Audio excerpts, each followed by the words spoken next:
Hey friends! Glad you're here at Fiction Blue. We've cooked up something special. Harry discovered a forgotten Lily Potter shield charm at age 5 that reversed every curse the Dursleys ever cast. Liking and subscribing really helps us out. Okay, story time. Chapter 1, The charm wakes the cupboard under the stairs at number 4. Privet Drive was exactly 8 steps from the front door.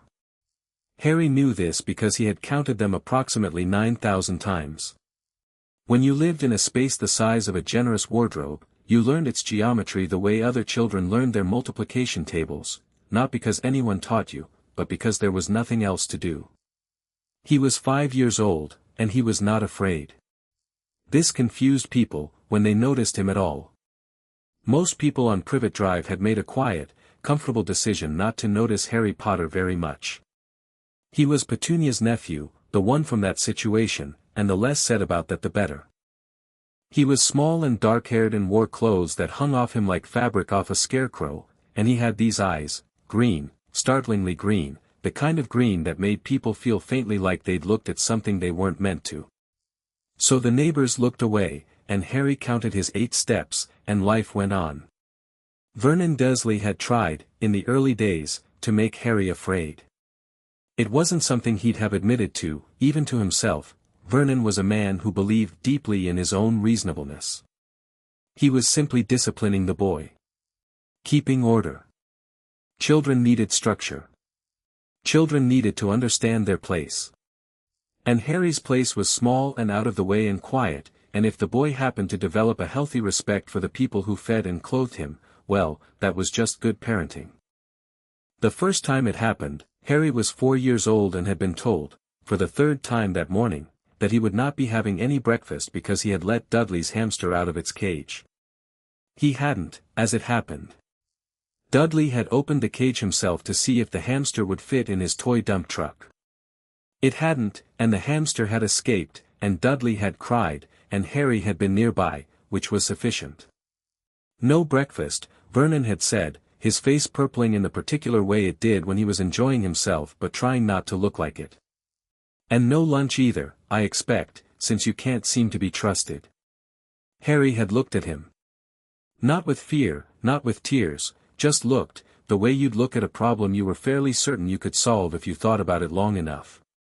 And then something happened. It was nothing dramatic. No flash of light, no sound, no wind.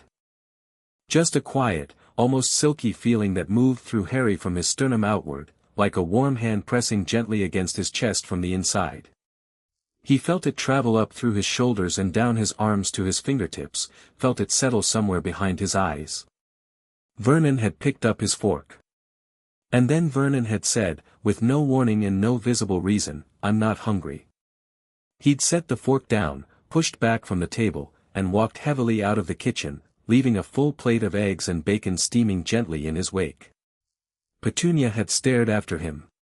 Dudley had looked at his father's plate with great interest and then begun methodically eating from it without permission, which was unusual for Dudley, who generally waited to be told he could have things so that he could then scream for more. Harry had watched all of this and then, because he was 4 and the eggs were there and he was hungry, he'd leaned over and eaten half of them. Nothing else happened. But Harry had felt it. That warm, silky pressure in his chest. The sense of something rearranging, of something that had been wound tight suddenly releasing. He filed it away the way children file things they don't have words for yet, in a place without a label, next to the other things he knew but couldn't explain. A year passed. Dudley's 5th birthday was an event that required, apparently, the full mobilization of the Dursley household. There were balloons. There were 2 cakes. There were 11 presents before breakfast, which sent Dudley into a towering rage because the year before there had been 12, and this disparity was apparently a personal attack. Harry watched all of this from the kitchen doorway, leaning against the frame with his arms crossed, eating a piece of toast he'd made himself because Petunia had been too busy inflating balloons to notice he hadn't had anything. "What are you gawping at?" Dudley demanded, noticing him. "Nothing," Harry said honestly. "Mum, Harry's staring at me."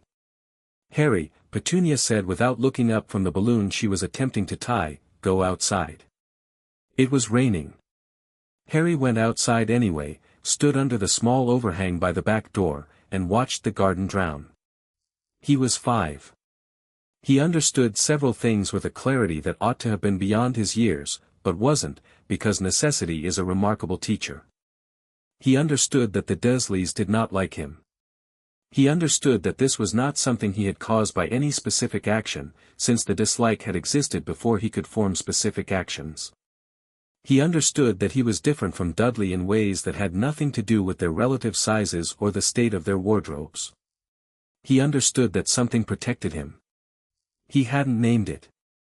He hadn't told anyone about it. He simply knew it the way he knew the 8 steps from the cupboard to the front door, by repeated, careful observation. When Vernon shouted, the shout seemed to turn around somewhere in the air between them and land back on Vernon, who would go red-faced and find himself suddenly in a terrible mood he couldn't account for. When Petunia said something cutting, something about Harry's hair, his eyes, the way he looked too much like her, she would trail off mid-sentence and press her lips together and leave the room quickly, like she'd touched something hot. When Dudley had tried to hit Harry with a cricket bat the previous summer, the bat had swung, Dudley had yelped, and there had been a spectacular bruise on Dudley's own shin that lasted 2 weeks. Dudley had cried for an hour. Harry had stood there, unmarked, watching the whole thing with the calm attention of a scientist recording an interesting result. He didn't gloat about it. He didn't taunt Dudley or tell his aunt and uncle what was happening. Partly because he suspected they wouldn't believe him, and partly because it didn't feel like something to taunt. It felt like something to think about. Something serious and strange in his. The rain came down harder. Harry pressed his back against the door and thought. The birthday party deteriorated by mid-afternoon, as birthday parties in the Dursley household tended to do.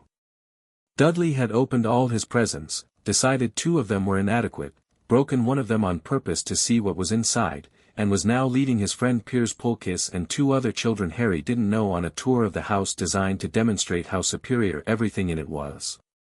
Harry had made himself scarce. He was good at this.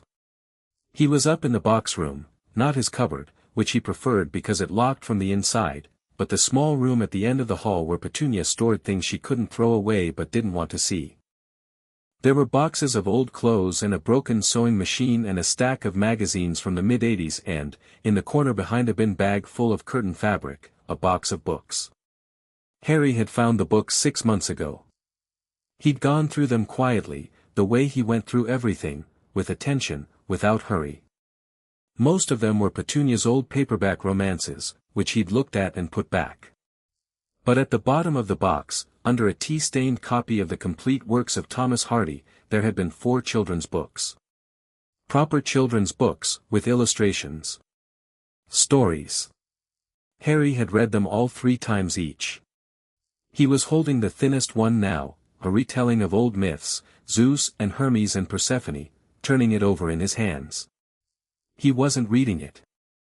He was thinking about something he'd noticed in the story, which was that the gods of the old world, when they interfered in human lives, almost never did so directly. They arranged things. They created conditions. They wove something into the world and then stepped back and let it work.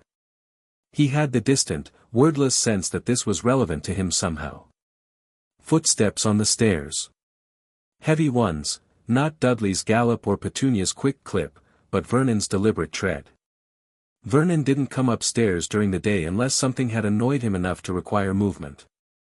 Harry slid the book under the curtain fabric and sat very still. The door opened. Vernon filled the doorframe the way Vernon filled most spaces, completely, and with the suggestion that he considered the space his by right. He looked at Harry sitting on the floor among the boxes, and his expression did the thing it always did when he looked at Harry, which was a complicated mixture of irritation and something that wasn't quite guilt but was adjacent to it. "What are you doing in here?" Vernon said. "Nothing," Harry said. "This isn't your room." "No," Harry agreed. Vernon's face reddened slightly. He was wearing his good shirt for the party and it was straining across the middle in a way that Petunia had been carefully not mentioning. "The guests are leaving," he said. You'll come downstairs and be polite. All right, Harry said. He stood up.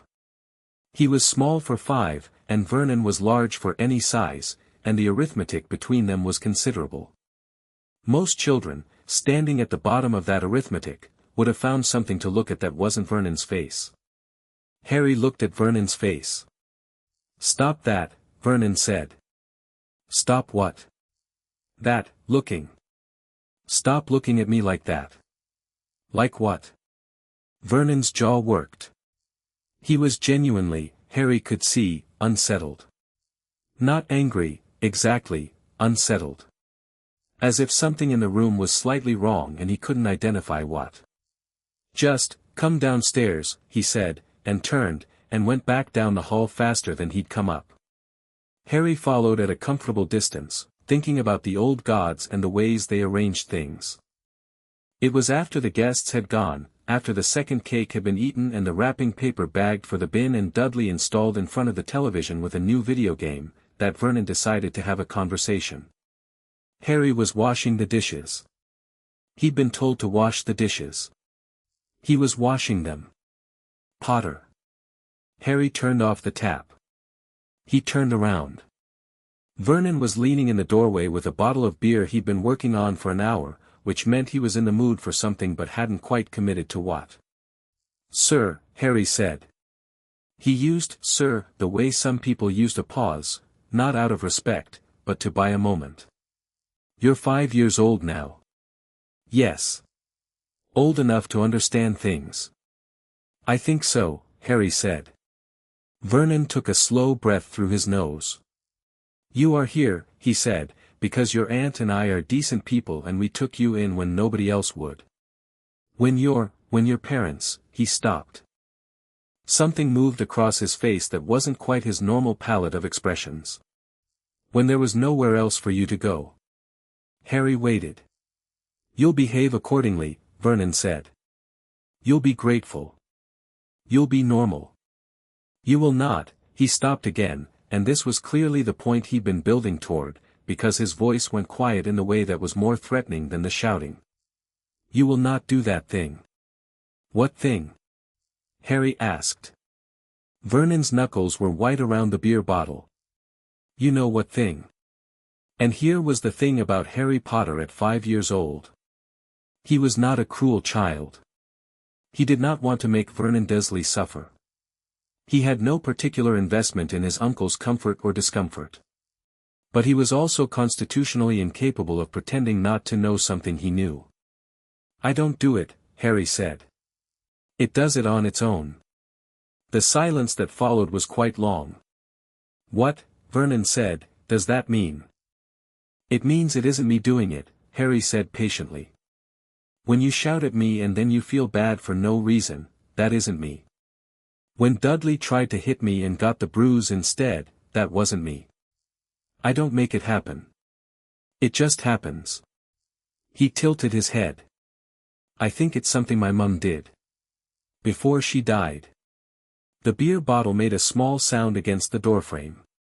Vernon's hand had tightened to the point where the tendons in his wrist were visible. Don't, Vernon said. Don't you dare. Don't you dare bring her into this house. I'm not bringing her anywhere, Harry said. She's already here. I think she's been here since before I was. Vernon's face had gone an extraordinary color, not his usual red, but something closer to the deep purple of a bruise, with a pale edge around the mouth. Harry watched him with calm attention, the same way he watched everything, and felt the warm pressure in his chest begin its slow movement outward, like a tide coming in. Vernon raised one thick hand. He didn't get very far with it. The hand came up, and then something happened that Harry would spend a long time afterward trying to describe to himself and fail. It wasn't like the hand was stopped. It was more like the intention behind the hand suddenly became confused. As if whatever impulse had started the gesture reached some point of transit between Vernon and Harry and turned around, and went back. Vernon looked at his own hand like it belonged to someone else. Then he made a low, wordless sound, turned, and walked heavily out of the kitchen. A moment later Harry heard the front room door close. The television went up in volume. Harry turned back to the dishes. He finished washing them carefully, dried his hands on the dish towel, and went to his cupboard. He lay down on his narrow mattress and stared at the slanted underside of the stairs, where various members of the family had at different times struck it with their feet coming up and down, leaving small dents in the wood. He thought about what he'd said to Vernon. "I think it's something my mum did. Before she died." He didn't know where that had come from. He knew almost nothing about his mother, a name, Lily, gathered from the edge of conversations that stopped when he entered rooms. Green eyes. He had green eyes. People sometimes looked at his eyes and then looked away quickly, with expressions he couldn't yet name but filed carefully. But he knew, lying in his cupboard at 5 years old with the warm pressure settling quiet and steady in his chest like embers, that the thing that protected him had a particular quality. It wasn't aggressive. It wasn't angry. It felt, when it moved through him, like something that had made a decision a long time ago and was simply keeping it. Something that cared about him. He fell asleep thinking about that. The months that followed were educational in several directions. Harry learned that the charm, he started calling it the charm, internally, because it needed a name and that one seemed accurate, operated on a fairly consistent set of rules. Harmful intent was the trigger. Not just physical harm either. Petunia's particular brand of cruelty was mostly verbal, sharp-tongued observations delivered in a low voice when Vernon wasn't around, and those reversed too. Whatever Petunia said that was designed to diminish him seemed to come back to her in the form of a mood she couldn't shake, a sense of having behaved badly that she had no explanation for and which made her curt and unhappy for the rest of the day. Harry found this interesting. Not satisfying, exactly, though he'd have been dishonest to say there was no satisfaction in it, but interesting. The charm didn't punish people. It reflected. Whatever they sent at him came back. And what came back seemed to carry with it a kind of weight, a kind of knowing, as if the person receiving it couldn't quite escape understanding what it was. Petunia knew, on some level. He was certain of it. She would say something cutting, and then something would happen behind her eyes, and she would go very still for a moment in the way people go still when they're trying not to feel something, and then she'd go and do something vigorous and unnecessary like rearranging the cupboard under the sink. Harry also learned that the charm had a range of something like immediate vicinity. Dudley's gang, Piers Polkiss and the others, who had discovered Harry was an entertaining target and organized their harassment with the efficiency of small, dedicated professionals, could only get to him when the ratio was manageable. When it was 4 against 1 in an open street, the charm got confused by the distributed intent, and Harry had learned to simply run. He was fast. Small and fast and with an excellent memory for the geography of the neighborhood. But when they got him, they got the bruise back. Every time. Without exception. Piers Polkiss had stopped coming around by the time Harry was 5.5, after an incident with a rock in a wall and a resulting black eye that had appeared on Piers's face with no explicable origin. Dudley's mother had called Petunia about it. Petunia had said she was very sorry and she had no idea what had happened. She'd looked at Harry sideways all through that conversation, but he'd been sitting at the kitchen table eating toast, and she couldn't say anything, because there was nothing to say. Dudley remained. Dudley was harder to dislodge, because Dudley was not primarily motivated by physical satisfaction. Dudley was motivated by the desire to see Harry bothered, which was a more complex problem, because Harry had learned to simply not be bothered, and this bothered Dudley more than anything. "You're weird," Dudley told him, on one of the many occasions they were left in the same space. "Probably," Harry said. "You should be scared of me." "Why?" Dudley's face went through several configurations. He was not, Harry had determined, unintelligent. He was simply a person who had never needed to develop his intelligence because his size and his parents' indulgence had always done the work for him. "Because I'm bigger than you." "Yes," Harry agreed. "And you should do what I say." "Should I?" Harry said. Not defiantly. Just interested. Dudley tried a shove. It was a good shove, with real commitment behind it, and Dudley stumbled backward 3 steps as if he'd pushed against a wall that wasn't there. He sat down hard on the kitchen floor and stared at Harry, breathing through his mouth. Harry looked at him. "All right," he said. Dudley got up and went to find something else to do. Sometime in Harry's 5th year, he found the library. Not the box room books, though those remained important. The actual library. Petunia had walked him to the post office one morning and then left him on the front step with 10 pence and the information that she'd be back in an hour. The library was 2 doors down from the post office. Harry had looked at the 10 pence, looked at the library, and gone in. The librarian was a woman named Mrs. Chen who had strong opinions about the Dewey Decimal System and gave Harry a library card without asking unnecessary questions, which Harry appreciated. He'd been coming back every week since. He read everything. He was not picky. He started in the children's section and worked outward in concentric circles: mythology, which he already liked, natural history, basic physics, which he understood about 40% of but found extremely engaging, biography, anything with maps. He had a particular fondness for books about how things worked. Mechanical things, biological things, social things. Systems. He was, though he didn't have the vocabulary for it yet, developing a theory about the charm. It was a system. It followed rules. The rules were internally consistent. Understanding the rules was more useful than either fearing the charm or simply accepting it. Understanding it meant he could predict it, and predicting it meant he could plan around it, and planning meant he was never simply reacting to the Dursleys. He was always, in some small way, ahead. This was the thing that unsettled Vernon most, Harry thought. Not the charm itself. Vernon had spent 18 months constructing an elaborate internal architecture in which the charm did not exist, and the strange things that happened around Harry were coincidences or the result of some defect in the boy's character.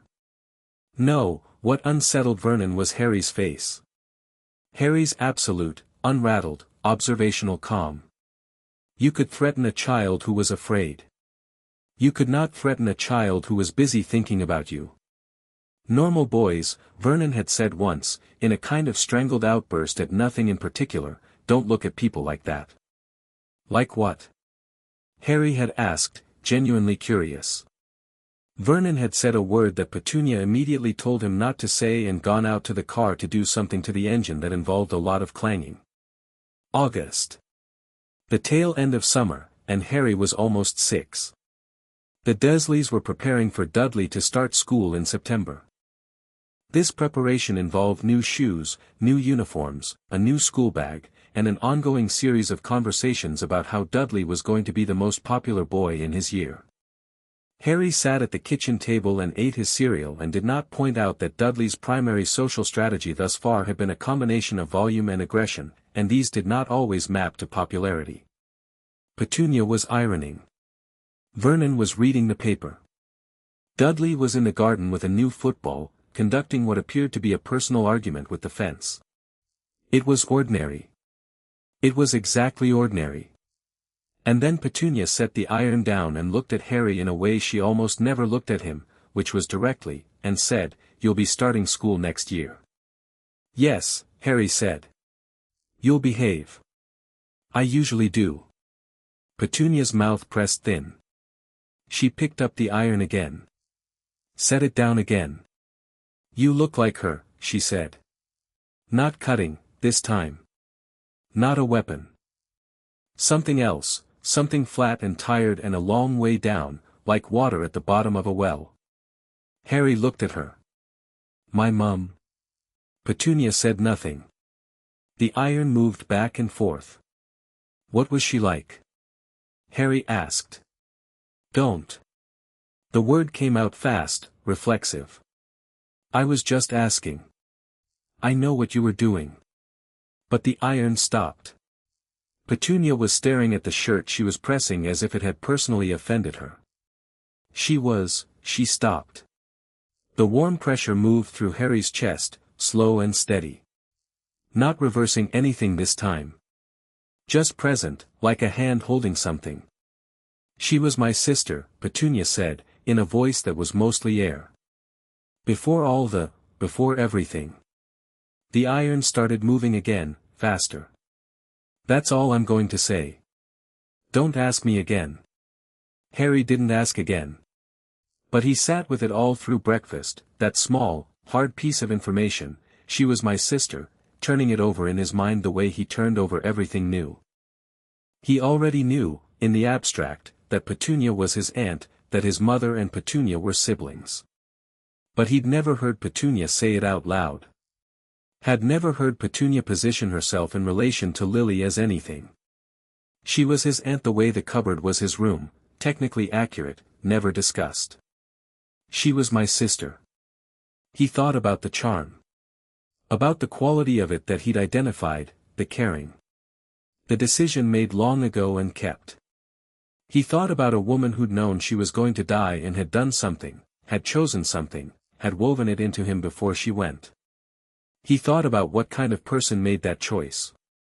What kind of person thought of their child first.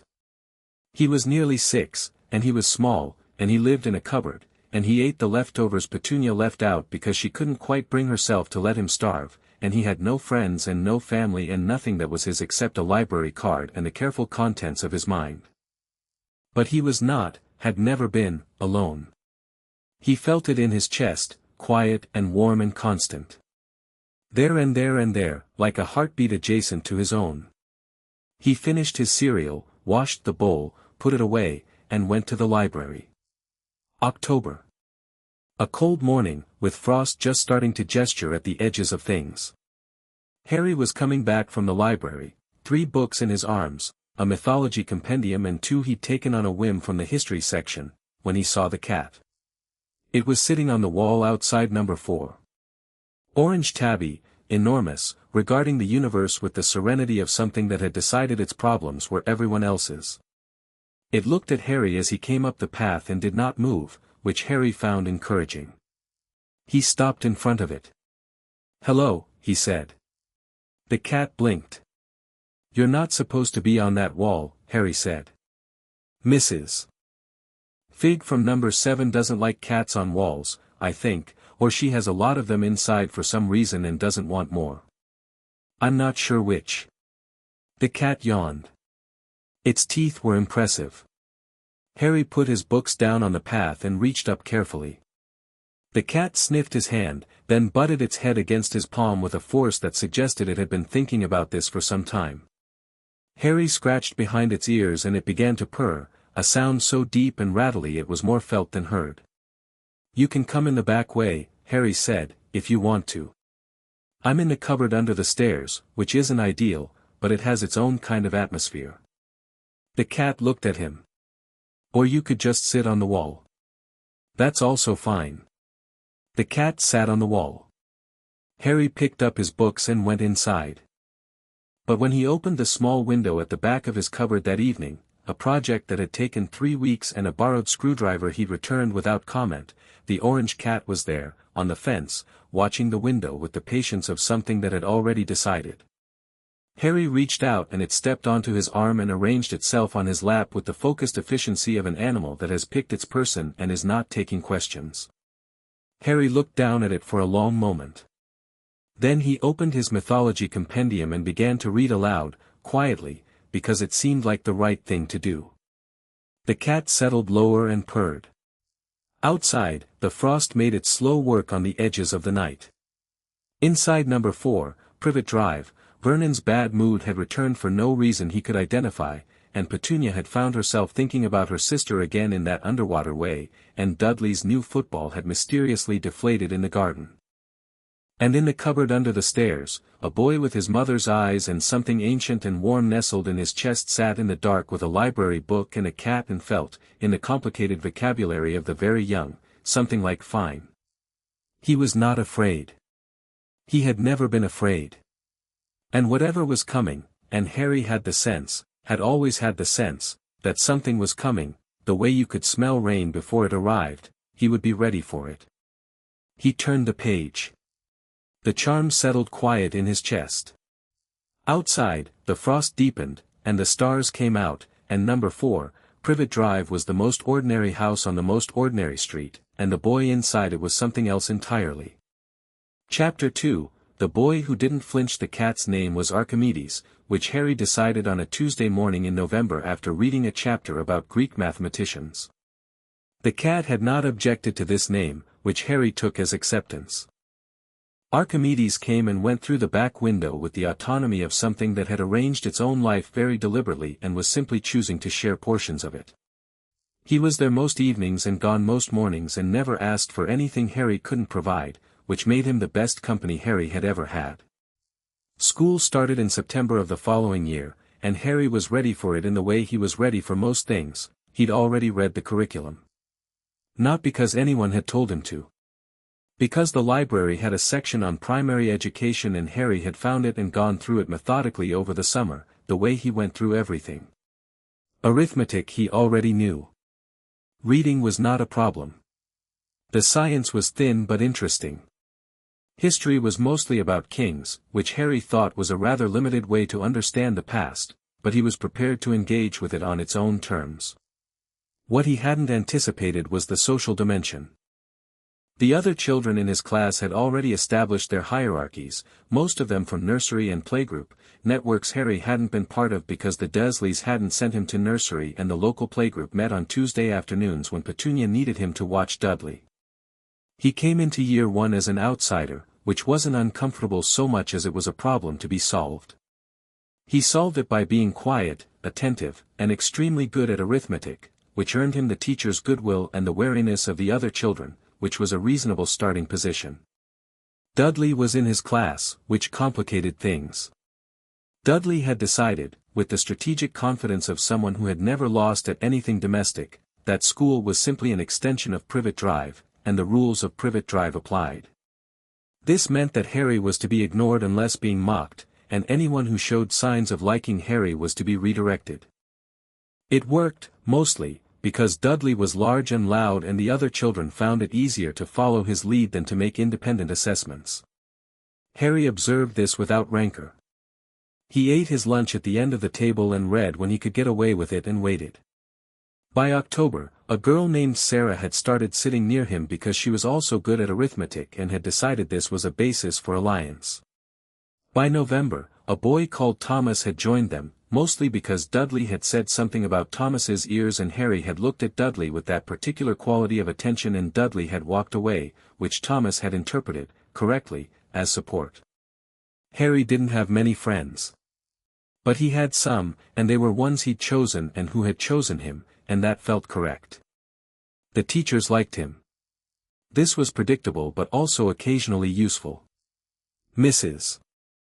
Patterson, his year one teacher, was a small, careful woman who had been teaching long enough to recognize children who were more complicated than they appeared, and she had flagged Harry in her mental files within the first week. She didn't push him. But she left books on the corner of her desk sometimes that weren't part of the curriculum, and she had a way of answering his questions that treated them as the serious inquiries they were. One afternoon in November, she kept him back after class on the pretext of returning a book he'd lent her, an illustrated guide to the solar system from the library, which she'd asked to borrow and returned with a small note inside the front cover that said the chapter on Jupiter is excellent. When the other children had filed out, she looked at him for a moment with the expression adults got when they were deciding something. "Harry," she said, "are you all right at home?" He considered the question seriously. "Yes," he said. "You're sure?" "My aunt and uncle aren't," he paused, finding the right words. "They're not very warm. But nothing bad happens to me. Things are generally fine." Mrs. Patterson looked at him for another moment. "If that ever changes," she said, "you know you can tell me." "Yes," Harry said. "Thank you." He meant it.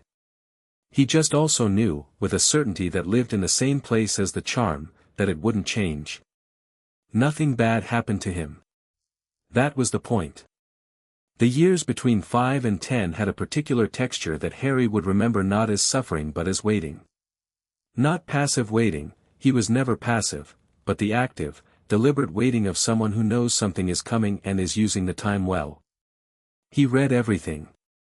History and science and mathematics and stories. He read about architecture because the library had a beautiful illustrated history of cathedrals. He read about stars because the chapter on Jupiter had been excellent and he'd gone back for the whole subject. He read mythology from every culture the library stocked, which was a reasonable variety, Greek and Roman and Norse and some Egyptian and a thin, battered collection of Indian tales that he read 4 times because the structure of the stories was different from the European ones in ways he found fascinating.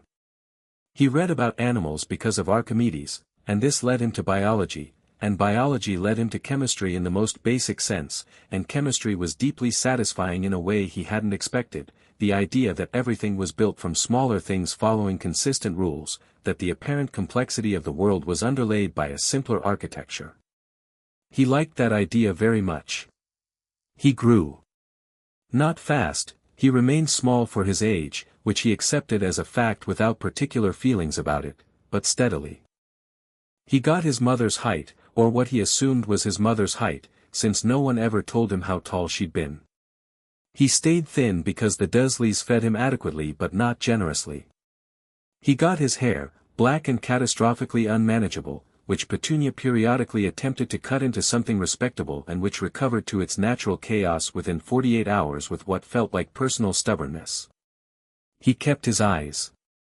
People still did the thing with his eyes, looked, then away, then back, with that expression he'd eventually identified as recognition of something they couldn't name. Teachers, shopkeepers, the librarian. Even adults who had no particular reason to find a child unsettling would sometimes meet Harry's gaze and go slightly still, as if they'd touched a live wire and couldn't decide whether to pull back. Harry had stopped wondering about this around age 8 and started simply accepting it as part of his landscape. The charm refined itself, or perhaps Harry simply understood it better. He'd developed a fairly complete working theory by the time he was 7. The charm operated on harmful intent, specifically, harmful intent directed at him. This was the trigger. What came back was not precisely what went out, it was something more like the essence of what was sent, magnified by something he couldn't quantify. Vernon's bullying came back as a pervasive sense of shame that settled on Vernon for hours. Petunia's sharp words returned to her as a grief she kept having to explain to herself. Dudley's physical aggression bounced back as bruises and pulled muscles and, once, a spectacular nosebleed. The charm did not, as far as Harry could tell, operate on neglect. If the Dursleys simply forgot to feed him, or forgot to buy him appropriate clothes for winter, nothing happened to them. It required active harmful intent. This seemed important. The charm was specific. Deliberate. It had been designed by someone who understood the difference between cruelty and mere indifference. He thought about his mother constantly. Not with grief, exactly, he hadn't known her well enough to grieve her in the way he imagined you grieved someone you'd had and lost. But with intense, focused curiosity. What kind of person made something like this? What had she known, to know that he'd need it? Had she known where he'd be sent? Had she known what the Dursleys were? These questions didn't have answers yet. But Harry had found, by the time he was 8, that questions without current answers were simply ones that required more information, and more information was a matter of time. He was 9 when Vernon decided to try something new. The previous approaches had not worked. Shouting hadn't worked. Isolation hadn't worked.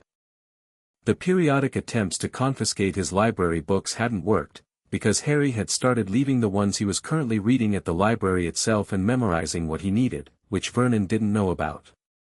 Physical intimidation had never worked, not once, not from the beginning. So Vernon tried a different strategy, which was sustained and deliberate humiliation. Not the sharp, occasional cruelty he'd practiced before, but something more methodical, designed to erode rather than break. Comments at the dinner table about Harry's worthlessness, delivered in the tone of reasonable assessment. Explanations, in front of guests, of why Harry ate last and had the cupboard.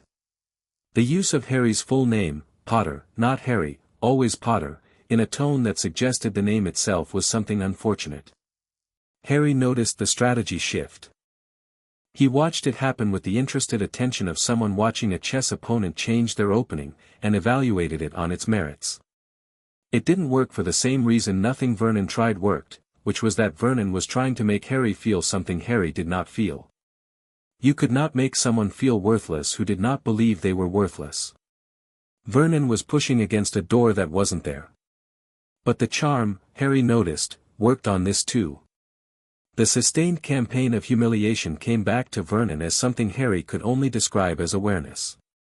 Vernon would be in the middle of a particularly structured speech about Harry's inadequacies, and something would happen in his expression, a flicker of something under the red, something that looked like a man suddenly seeing himself from outside. It never lasted. Vernon always managed to look away from it, the way you look away from something bright. But it happened, every time, and it cost him something each time it did. Vernon started sleeping badly. Petunia mentioned this, not to Harry but to herself, in the kitchen, where Harry was nominally doing homework and actually listening. Vernon was having dreams, she said, vaguely, and her voice had the careful flatness of someone talking around the shape of something they didn't want to name directly. Harry did his homework. The humiliation campaign tapered off by November. Vernon didn't stop being unpleasant, that was apparently structural, but he stopped the methodical quality of it, the sustained targeting. Something in him had concluded, without his permission, that it wasn't worth the cost. Harry noted this in his internal ledger and moved on. He was 9 3/4 when he had his first direct conversation with Mrs. Figg. Arabella Figg lived at number 7 with an unreasonable number of cats, a house that smelled of cabbage and old carpet, and an air of having strong opinions she was mostly keeping to herself. The neighborhood found her eccentric and avoided her, which meant Harry passed her garden regularly on his library walks without interference. They'd exchanged nods for years, the companionable acknowledgement of two people who both had good reasons to mind their own business. She stopped him one morning in October, standing at her gate with a ginger cat under one arm. "Harry Potter," she said. Not a question. Not particularly a greeting either, just his name, said in the voice of someone confirming a coordinate on a map. "Mrs. Figg," Harry said. She looked at him. Properly looked, in a way that was different from the usual looking and a way that his eyes inspired, she looked at him the way you look at something you've been waiting to see. He looked back, and something in the texture of her gaze felt faintly familiar, though he couldn't have said why. "You're well," she said. Again not a question. "Yes," Harry said. "Good." She shifted the cat. "You can come in for tea sometime. If you like. I've several cats you might find interesting." Harry thought about Archimedes, and about the way the cat had picked him and never offered explanations, and about how most good things in his life had arrived without announcement. "All right," he said. "Thank you." She nodded, as if this settled something, and went inside. He went to the library and thought about the way she'd said his name. He started visiting on Saturdays.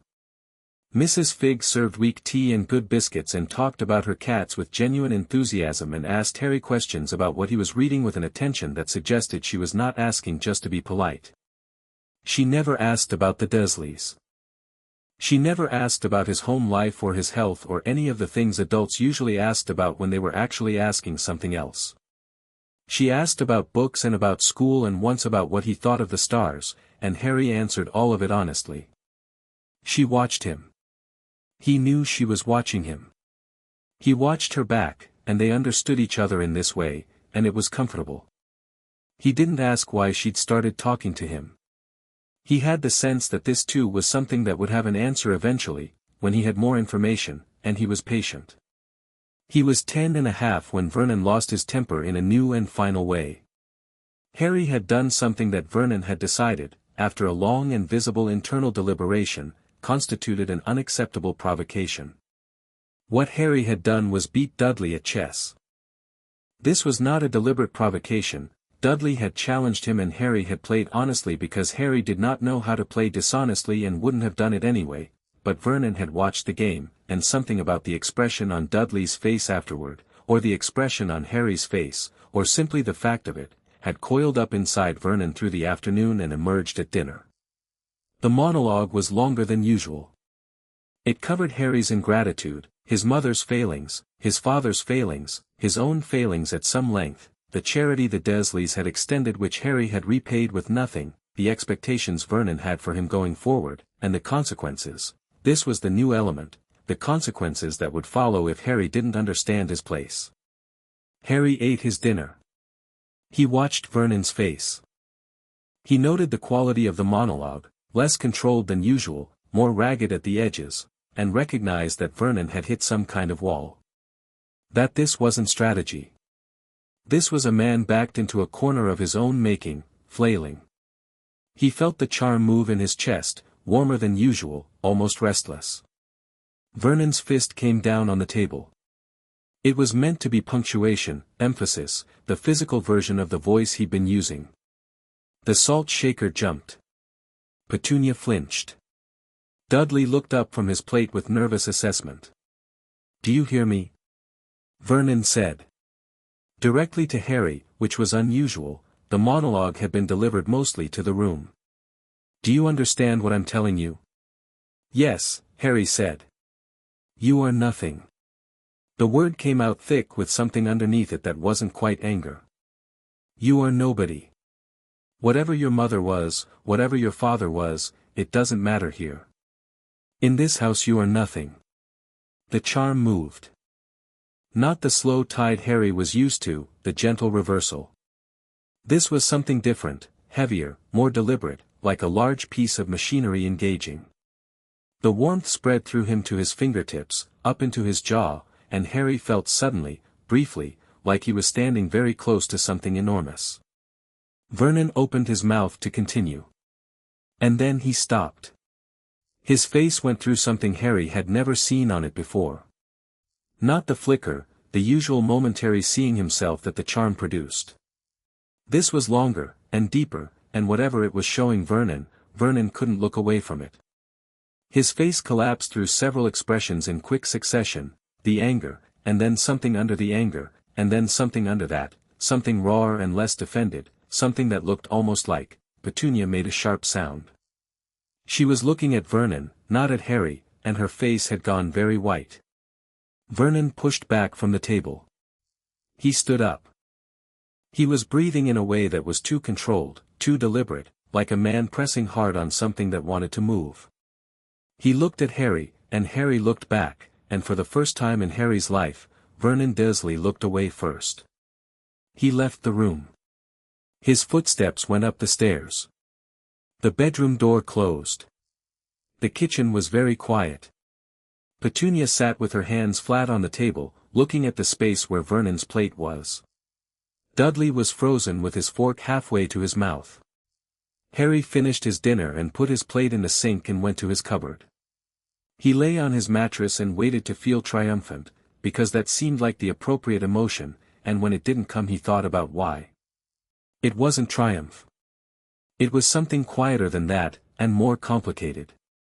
It was the feeling of watching something end. The campaign, such as it had been, Vernon's years of attempts to make Harry small, was over, not because Harry had won some battle but because Vernon had run out of road. There was nowhere further for him to go. The charm had shown him something tonight, Harry thought. Something about himself. And wherever Vernon went from here, it would be somewhere different. This was not a victory. It was just a change. Harry listened to the house settle around him and thought about the word Vernon had used. Nothing. He thought about his mother, who had loved him enough to weave something into his blood before she died. He thought about the charm in his chest, warm and patient and always there. He thought about 8 steps to the front door and library books and Archimedes and Mrs. Figg's good biscuits and Sarah and Thomas and the chapter on Jupiter. He was not nothing. He had never been nothing. The word didn't stick to him. He was, he thought, turning the word over, something. He didn't know yet what. But something, and something worth protecting, apparently, by a woman who'd known him for barely a year before she died and had decided anyway that he was worth the effort. He fell asleep thinking about that. November. The owl arrived on a Tuesday. Harry saw it from the garden, where he'd been turning over a patch of earth that Petunia had decided needed turning and which Harry found he didn't mind doing because physical work had a satisfying simplicity. It was a large tawny owl, and it came from the direction of the back fence with a directness that was not how owls generally moved, and it landed on the fence post 3 feet from Harry and looked at him with orange eyes that had the intensity of something with a job to do. It was carrying a letter. Harry set down his trowel. He looked at the owl. The owl looked at him. He reached out slowly and the owl lifted its leg with the professional patience of something used to people who were slower than they ought to be, and he unclipped the letter. Heavy cream envelope. Green ink. Mr. H. Potter, The Cupboard Under the Stairs, 4, Privet Drive, Little Whinging, Surrey. Harry stared at the envelope for a long time. The precision of the address, not just the house, not just his name, but the cupboard. Someone knew exactly where he was and exactly what that meant. He turned it over. A wax seal, purple, with a crest, a lion and a snake and a badger and an eagle and a letter H in the center. He opened it. The letter inside was on the same heavy cream parchment and said, in the same green ink, Hogwarts School of Witchcraft and Wizardry. Headmaster, Albus Dumbledore, Order of Merlin, First Class, Grand Source, CHF, Warlock, Supreme Mugwump, International Confede, of Wizards. Dear Mr. Potter, we are pleased to inform you that you have been accepted at Hogwarts School of Witchcraft and Wizardry. Harry read the letter twice. Then he read the supply list, which was specific and thorough and included things like 1 wand and 1 cauldron, pewter, standard size 2, and 1 set plain work robes, black. He stood in the garden with the letter in his hands and felt the charm in his chest do something it had never quite done before, which was to pulse, 1 warm, distinct beat, like a heart emphasizing a word. Yes, the pulse seemed to say. This is it. This is what you've been waiting for. Harry folded the letter carefully and put it in his back pocket. He picked up his trowel and finished turning over the earth. He would deal with the Dursleys in his own time, in his own way. There was no rush. The letter was real, and the school was real, he had never doubted that, not for a moment, because some part of him had always known the waiting would end this way, with a door opening to something he was already prepared for. He heard the back door open. Petunia, checking on progress. Nearly done, Harry said without turning around. She said nothing for a moment. He heard the particular quality of her silence, the careful, pressurized kind, the kind that meant she'd seen the owl. Harry, she said. Her voice was strange. Stripped of its usual edges. I know, he said. I'll want to go. Another silence. The trowel moved through the earth. Yes, Petunia said. I expect you will. She went back inside. Harry finished the garden. The letter went to Vernon the way Vernon received all information he didn't want, in a controlled setting at the kitchen table, where his physical size gave him comfort. Harry put it on the table in front of him at dinner and stood back and waited. Vernon read it. His face ran the full spectrum. Red, then purple, then a complicated gray. He put it down. He picked it up. He read it again with the focused intensity of a man hoping the words might change. No, he said. Yes, Harry said. Absolutely not. I won't have it. I won't have any of this, Vernon, Petunia said quietly. She was not looking at either of them. She was looking at the letter, and her expression was the one Harry had catalogued as deep water, the one she wore when she was thinking about her sister. Vernon looked at Petunia. Something communicated between them that was faster and more complicated than words. Petunia looked up. She met Vernon's eyes. She shook her head very slightly. It's real, she said. You know it's real. Vernon's jaw worked. He looked at the letter again. He looked at Harry. Harry looked back. And here was the thing, Harry had expected to feel something about this moment, some satisfaction at the collision of Vernon's reality with something he couldn't bully or ignore or explain away. But what he actually felt was much simpler than that. He felt ready. He felt, in his bones and in his blood and in the warm steady pulse behind his sternum, that this was a beginning, and that he had spent the last 5 years becoming exactly the person this beginning required. He was not excited in the way children in stories were excited. He was not wide-eyed or trembling or desperate. He was calm, and prepared, and interested. "I'll need to go to London," Harry said. "For the supplies. I assume someone will tell me how that works." As if on cue, from the front garden, came a knock on the door that shook the frame. Vernon's chair scraped back. Petunia's hand went to her mouth. Dudley, who had been watching the whole exchange with the careful attention of someone whose life was being reorganized without his consultation, turned to the front door with wide eyes. Harry walked out of the kitchen and down the hall, 8 steps, and opened the front door. The man outside was enormous in every dimension, with a beard that seemed to have its own ecosystem and hands like dinner plates and eyes that were small and black and deeply kind, crinkled at the edges from what had clearly been decades of smiling at things. He looked at Harry. He beamed. He looked, Harry thought, like a man who had been waiting a long time and was very happy to arrive. "Harry Potter," the man said, in a voice like distant thunder applied to warmth. "Last time I saw ya, you were only a baby. You look just like your dad, except," his voice softened, "except you've got your mum's eyes." Harry looked at him. Looked at the beard and the size and the genuine, uncomplicated happiness radiating off him like heat from a wood stove. "Hello," Harry said. "You'd better come in." Behind him, in the kitchen, Vernon made a sound like a boiler considering its options. Harry stepped back to let the man in, and the man had to turn sideways to fit through the door, and from somewhere in the enormous coat he produced a slightly squashed birthday cake, pink with "Happy Birthday Harry" and green icing, and held it out with the pride of someone who had made the best possible decision.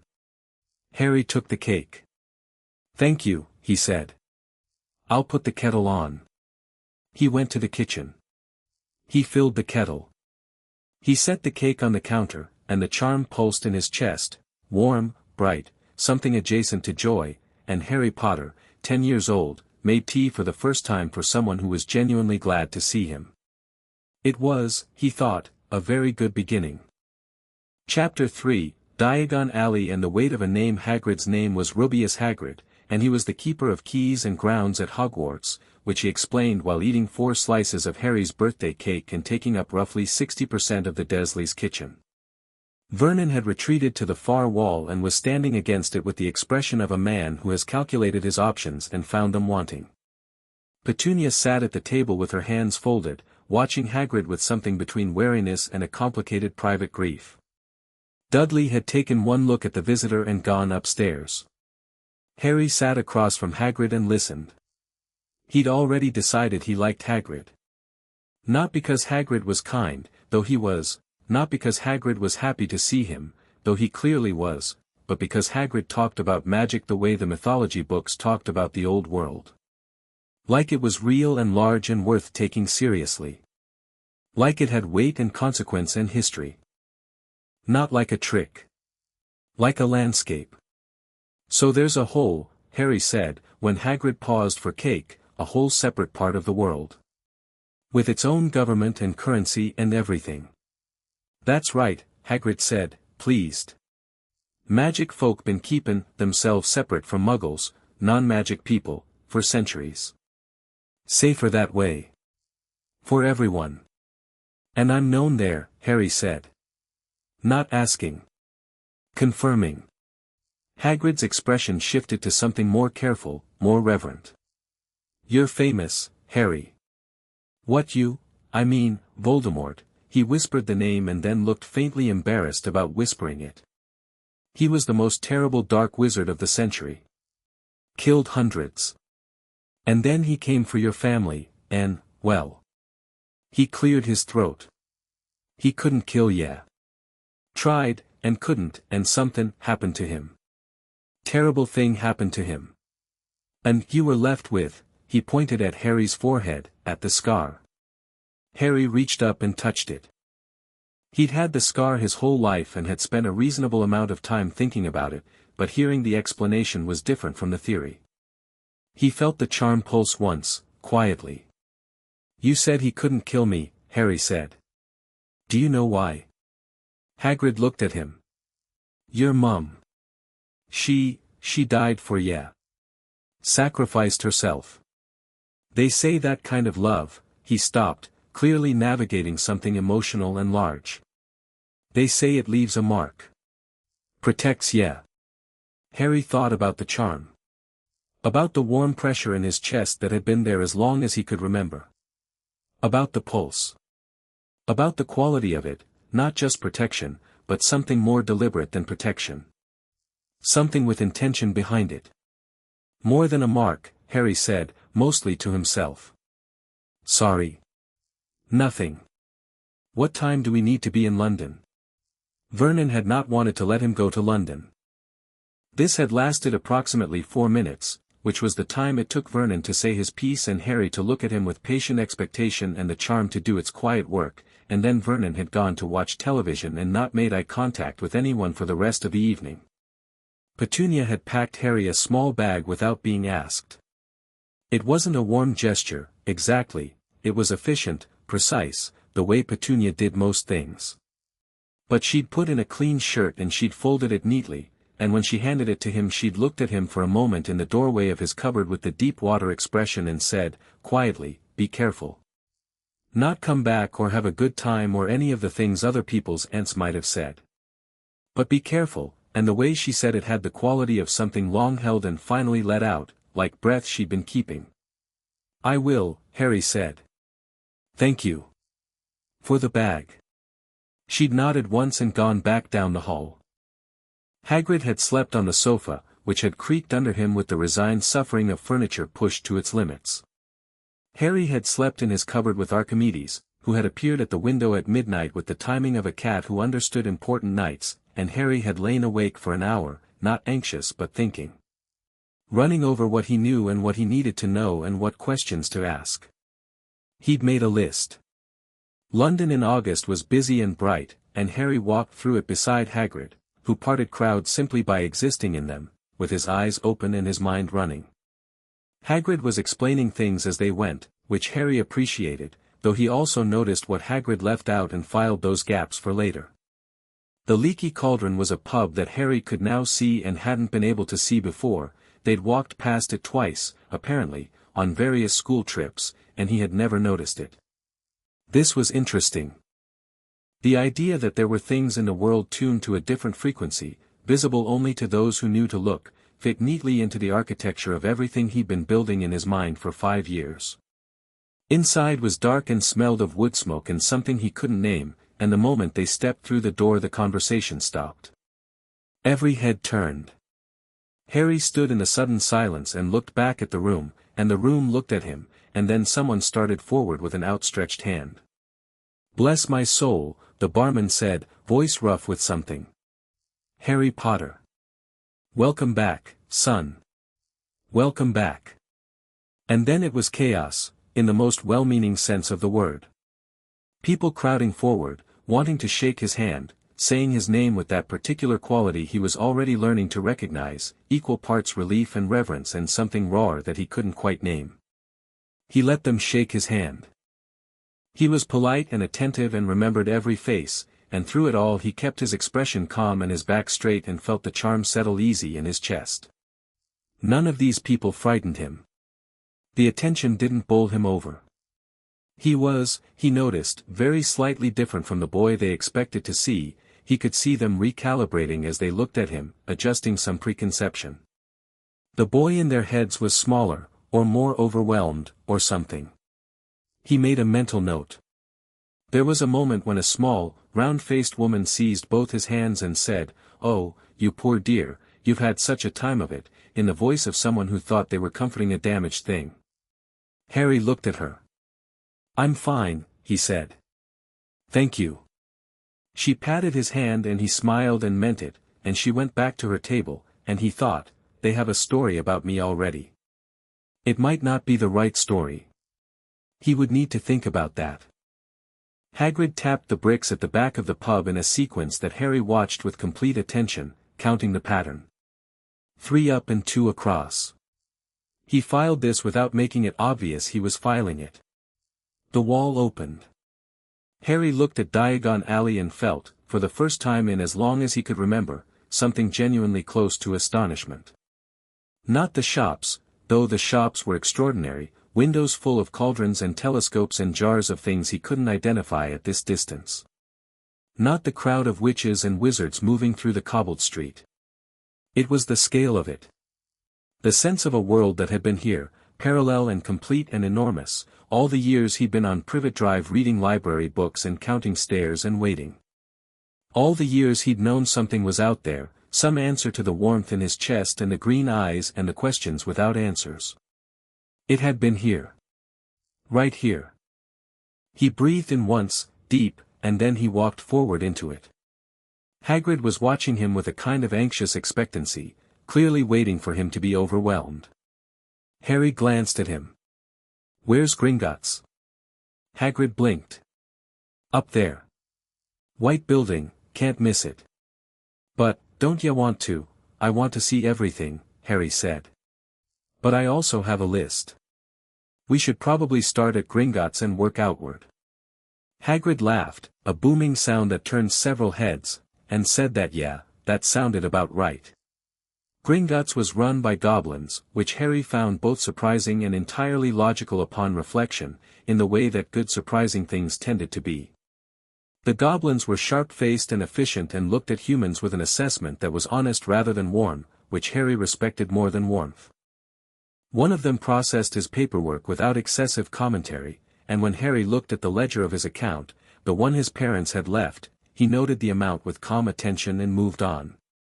It was a significant amount. He didn't show any reaction, but he filed it. Money meant options.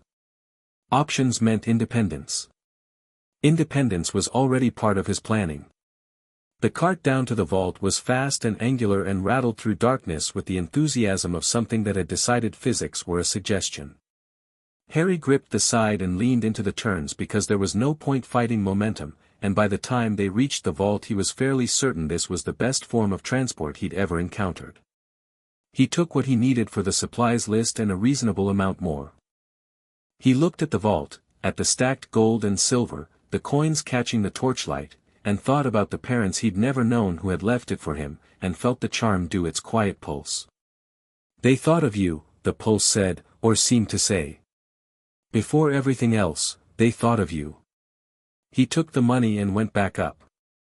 The first stop was for robes, at a shop called Madame Malkin's. Hagrid waited outside with an ice cream he bought himself and one he bought for Harry, which was melting in the August heat and which Harry ate with one hand while reading the supply list again with the other. Inside, a round witch in mauve robes stood him on a footstool and began working with brisk efficiency, her measuring tape operating independently in a way Harry watched with open interest. There was another boy already being fitted at the next stool. Pale, blonde, the kind of face that had been arranged by good nutrition and confident upbringing into the default expression of someone who expected to be addressed first. The boy looked at Harry. Harry looked at the boy. "Hogwarts," the boy said. "Yes," Harry said. "First year?" "Yes." The boy nodded as if Harry had confirmed something he already knew. "Draco Malfoy." He said the name the way some people said addresses, with the assumption you'd recognize it. "Harry Potter," Harry said. Draco Malfoy's reaction was not what Harry expected, which was interesting in itself. Most of the people in the leaky cauldron had gone reverent or emotional. Draco went through something faster and more complicated, a flash of something that was almost surprise, then something that was definitely calculation, then a reconstruction of his expression into something carefully casual. "You're starting Hogwarts," Draco said again, more focused this time. "That's what I said." Draco examined him, openly, without the pretense of not examining him, which Harry found more honest than most people managed. He was being assessed the way Harry assessed things.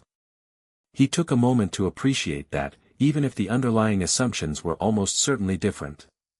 "Which house do you think you'll be in?" Draco asked. "I don't know yet," Harry said honestly. "I've read about all four. I don't have a strong preference." Something moved behind Draco's eyes. "Slytherin is the best," he said, with the conviction of someone repeating a thing they've heard enough that it's become fact. "My whole family's been Slytherin." Harry said. "Your father was Gryffindor, I've heard." "Your mother too." "I've heard that as well," Harry said.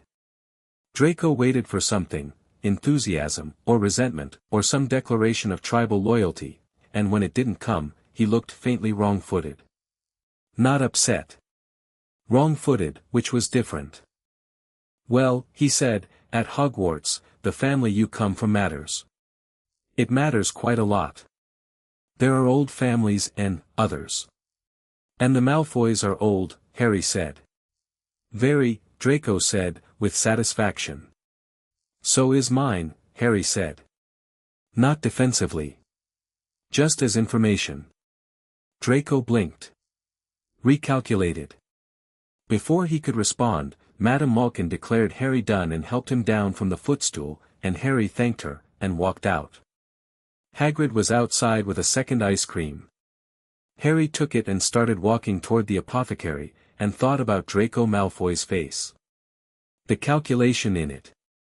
The framework he was already operating in, already sure of, the one about families and blood and hierarchy, and the faint, interesting confusion when Harry hadn't confirmed it. Interesting, Harry thought. The apothecary smelled extraordinary, layered and dense and complicated, like the library but organic, like something alive. Harry bought what was on the list and looked at everything else with the thoroughness he applied to bookshops. The shopkeeper, a thin man who seemed slightly surprised to be asked questions, answered them with increasing enthusiasm as he realized Harry was genuinely curious and not just browsing. He spent 40 minutes in the apothecary. Hagrid waited outside with admirable patience. The telescope came from a shop that also sold astrolabes and celestial charts, and Harry spent another 20 minutes there before Hagrid, gently, suggested they move on. Harry bought the telescope on the list and also, after a moment's thought, a star chart of the northern hemisphere, because it was there and because the chapter on Jupiter had been excellent. Books were next. Flourish and blots was everything Harry had hoped a magical bookshop would be, shelves to the ceiling, books that moved, books that made sounds, books shelved with the comfortable organization of a place that took itself seriously. He got every textbook on the list and then stood in front of a section marked History and Theory for a while, running his eyes over the spines. The Rise and Fall of the Dark Arts. Hogwarts, A History. Magical Theory by Adalbert Waffling. A Beginner's Guide to Transfiguration. The Standard Book of Spells, Grade 1. He bought all the textbooks, obviously. He also bought Hogwarts, A History because knowing the architecture of the place you were going to seemed prudent, and a thin blue volume called Core Magic, a primer on innate abilities that caught his eye because of the title and because when he opened it at random it fell to a chapter called Ancestral Enchantments and Blood-Bonded Spells, and his chest pulsed. He bought that one quietly, without comment. Hagrid, who had been occupied with his own selection of dragon-related books, didn't notice. Ollivander's was last. Harry had saved it for last because it was the one he'd been thinking about the longest. The Wand. The wand chooses the wizard. He'd found this phrase in a brief reference in one of his library books, a children's encyclopedia of folklore that had treated magic as myth, and it had lodged in his mind with the persistence of things that are true. The shop was narrow and slightly dusty and felt, more than anywhere else in Diagon Alley, like a place that had been here for a very long time and was fine with that. The boxes of wands stacked floor to ceiling had the neat density of a library, and Harry looked at them the way he looked at libraries, with the sense of information waiting. Mr. Ollivander appeared from between the shelves like something that had always been there and had simply become visible. He was old in the particular way that some things were old, not frail but distilled, like all the inessential parts had been removed over time and what remained was the concentrated essence of the thing. His eyes were large and pale and measured. He looked at Harry, and Harry looked at him, and then Ollivander said, in a voice like something that moved slowly through still water, "Harry Potter." "Yes. I thought I'd be seeing you soon." "Mr. Ollivander," Harry said. The old man circled him once, slowly.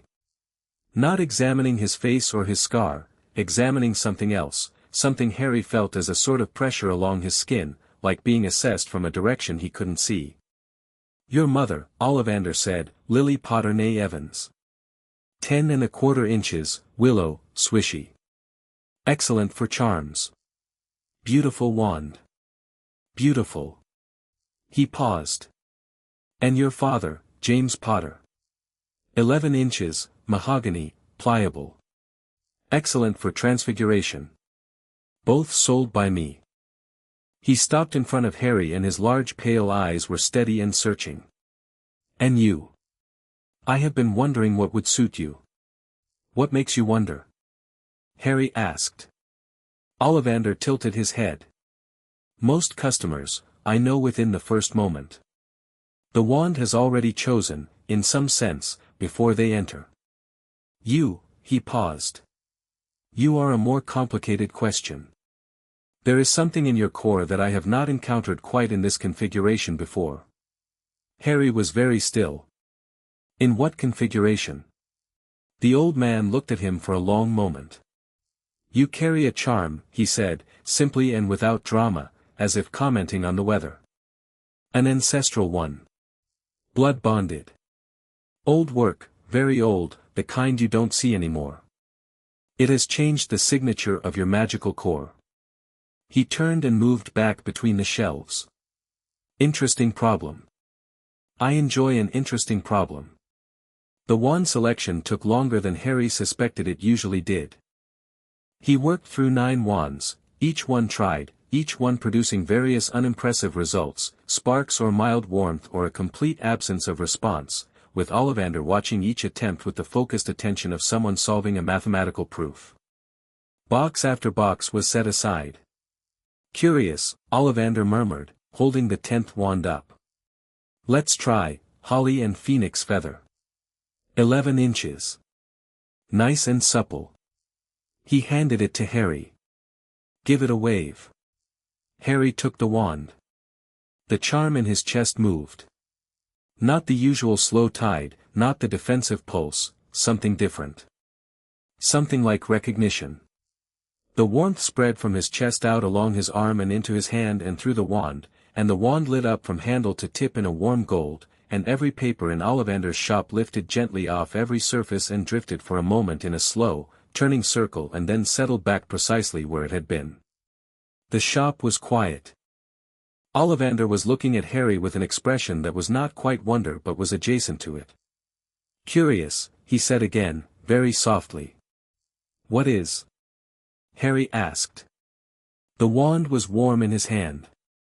It felt, in the most literal sense he'd ever applied the word, right. Not comfortable, more than comfortable. Aligned. Like it was an extension of something that was already there. "The phoenix who gave this feather," Ollivander said, "gave only one other. The wand that gave you that scar." He touched his own forehead lightly. "Brothers. In a sense." Harry looked at the wand. He thought about this carefully, the connection, the symmetry, the idea that the wand that had failed to kill him was made of the same core as the wand that was now his. He thought about systems and rules and the logic that ran through things if you looked at them long enough. "That's interesting," he said. Ollivander's expression shifted, the wonder-adjacent expression going fractionally warmer. "Most children are frightened by that information," he said. "Should I be?" "I don't know," Ollivander said. "Most things that frighten people are more dangerous than the thing itself. Fear tends to be louder than the problem." He took the wand box and wrapped it. 7 galleons. "And Mr. Potter," he handed over the wrapped wand with both hands, a gesture with more weight to it than the transaction required. "Be careful with it." "Everyone's been saying that today," Harry said. "People say it when they mean something different," Ollivander said, and went back between his shelves and was swallowed by the dark. Harry stood with the wrapped wand in his hands and thought about what Ollivander had meant, and thought about what the charm had felt like when he touched the holly wood, and thought about his mother sitting in this same shop some 20 years ago while Ollivander noted the willow and the swish of it. "Excellent for charms," he'd said. "Excellent for charms." Harry put the package under his arm and went outside to where Hagrid was waiting with the look of a man who had been imagining this moment for a long time. "Good wand?" Hagrid asked. "Yes," Harry said. "Hagrid, can I ask you something?" "Course," Hagrid said, already turning toward the exit of the alley. "My mother," Harry said. "At Hogwarts. Was she particularly good at one kind of magic?" Hagrid stopped walking. He turned to look at Harry with an expression that was both surprised and deeply gentle. "Where'd that come from?" "Something Ollivander said." Hagrid was quiet for a moment. They walked on, slower now, through the afternoon crowd. "Your mum," he said finally, "was brilliant at charms. Best in her year, they said. One of the best the school had seen in decades." He paused. "She could do things with protective magic that, well. The teachers used to say she thought about spells different than most people. Like she understood what they were, not just how to cast them." Harry walked with this information the way he walked with all good information, carefully, letting it settle, feeling for where it fit. She'd built the charm from protective magic. From an understanding of what spells were, not just how to cast them. She'd designed it for him specifically, knowing the situation he'd be in, encoding it into his blood. He was beginning, at 10 years old, walking out of Diagon Alley with a wand in his arms and a charm in his chest, to understand his mother. Not just as a name or a pair of green eyes or a dead woman who'd left him in a cupboard with bad guardians. As a person. As a thinker. As someone who'd solved the problem of keeping him safe, with the same methodical creativity he'd been using his whole life without realizing where it came from. He felt something that had no clean name in the vocabulary of a 10-year-old. Something that lived between pride and loss and love and recognition. He looked up at Hagrid, who was navigating the crowd with the ease of a large boulder going downhill. "Thank you," Harry said. "For today." Hagrid looked down at him with warm, crinkled eyes. "Your mum would have been dead proud of ya," he said, voice slightly thick. "Your dad too. I want ya to know that." Harry nodded once. He didn't say anything, because the thing he was feeling was too large for the words he currently had access to. They walked out of the leaky cauldron into the grey London afternoon, and Harry carried his bag of supplies and his wrapped wand and his core magic primer and thought about the woman who'd loved him before he could know what love was, and planned accordingly. On the train back to Little Whinging, Hagrid fell asleep with his chin on his chest and his enormous coat pulled around him. Harry sat across from him and read the first 2 chapters of Core Magic, a primer on innate abilities.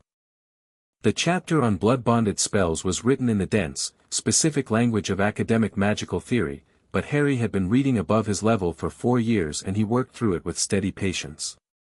Blood-bonded spells, it explained, were among the oldest and most complex forms of magic. They required not just skill but intent of a very specific depth. The spell work had to be executed in a moment of genuine, unconditional sacrifice, where the caster's will was wholly fixed on the target of the protection, not on themselves. The reversal mechanism, the chapter noted, was a known but rarely executed variation. The speculum clause, it called the principle, the idea that a protective charm could be designed not just to repel harm but to reflect it, returning it to its source. This was considered extraordinarily advanced work. It required the caster to understand the nature of the harm they were protecting against, not just physical harm, but intent to diminish, to break, to reduce. You couldn't encode a speculum clause for general threats. You had to encode it for specific ones. Harry read this paragraph 3 times. His mother had known. Had known where he was going, had known the nature of the Dursleys specifically enough to design a charm that targeted their particular brand of damage. Had understood that the threat to Harry wasn't only physical. Had been specific, and deliberate, and thorough. He looked out the train window at the grey landscape going past. He thought about Petunia saying she was my sister in the kitchen that morning 6 years ago. About the way his aunt's grief ran alongside her resentment like two rivers sharing a bank. About whether Lily had known what Petunia was, not a monster, but a woman whose love for her sister had curdled into something ugly when the sister turned out to be something Petunia couldn't follow. His mother had still sent him there. To Petunia's house. With the charm. He'd wondered about that before, idly, why there, why the Dursleys, when the Dursleys were so manifestly unsuited to the task.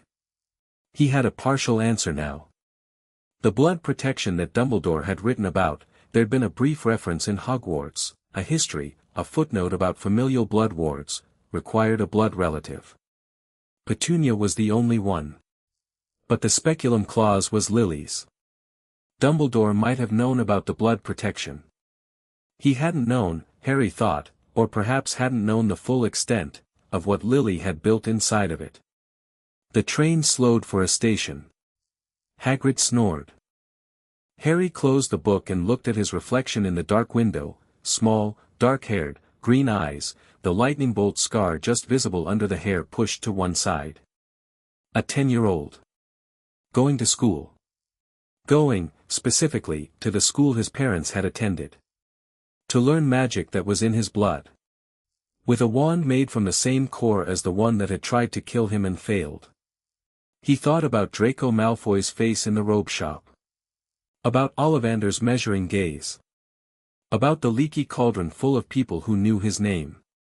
About a world full of people who had a story about him that was assembled from incomplete information.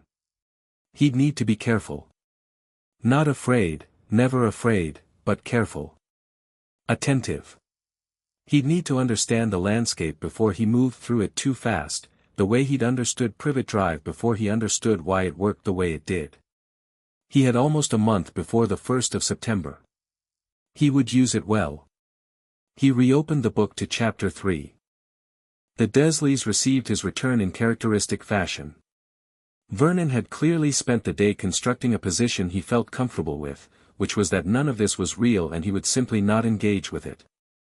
He did not ask about London. He did not ask about Hogwarts.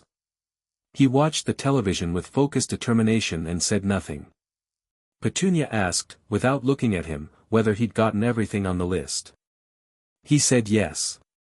She said good. She went back to whatever she was doing. Harry put his supplies in his cupboard, carefully organized, the books in one stack and the equipment in another, and placed the wand box on top. He looked at the space, which was tight but manageable, and thought that in 3.5 weeks he would leave it. He wouldn't miss it. But it had been, in its way, useful. The 8 steps had taught him to pay attention to the geography of things. The silence had taught him to think. The Dursleys had taught him, without meaning to, more about human nature than most children his age knew, because watching people at their worst when you weren't afraid of them was deeply educational. He pulled out Hogwarts, a history and read until the light coming through the gap at the top of the cupboard door went dark. Then he lay back and felt Archimedes step through the window and arrange himself on his feet. I start school in 26 days, Harry told the ceiling. A magical school. My parents went there. Archimedes purred. I think, Harry said, it's going to be interesting.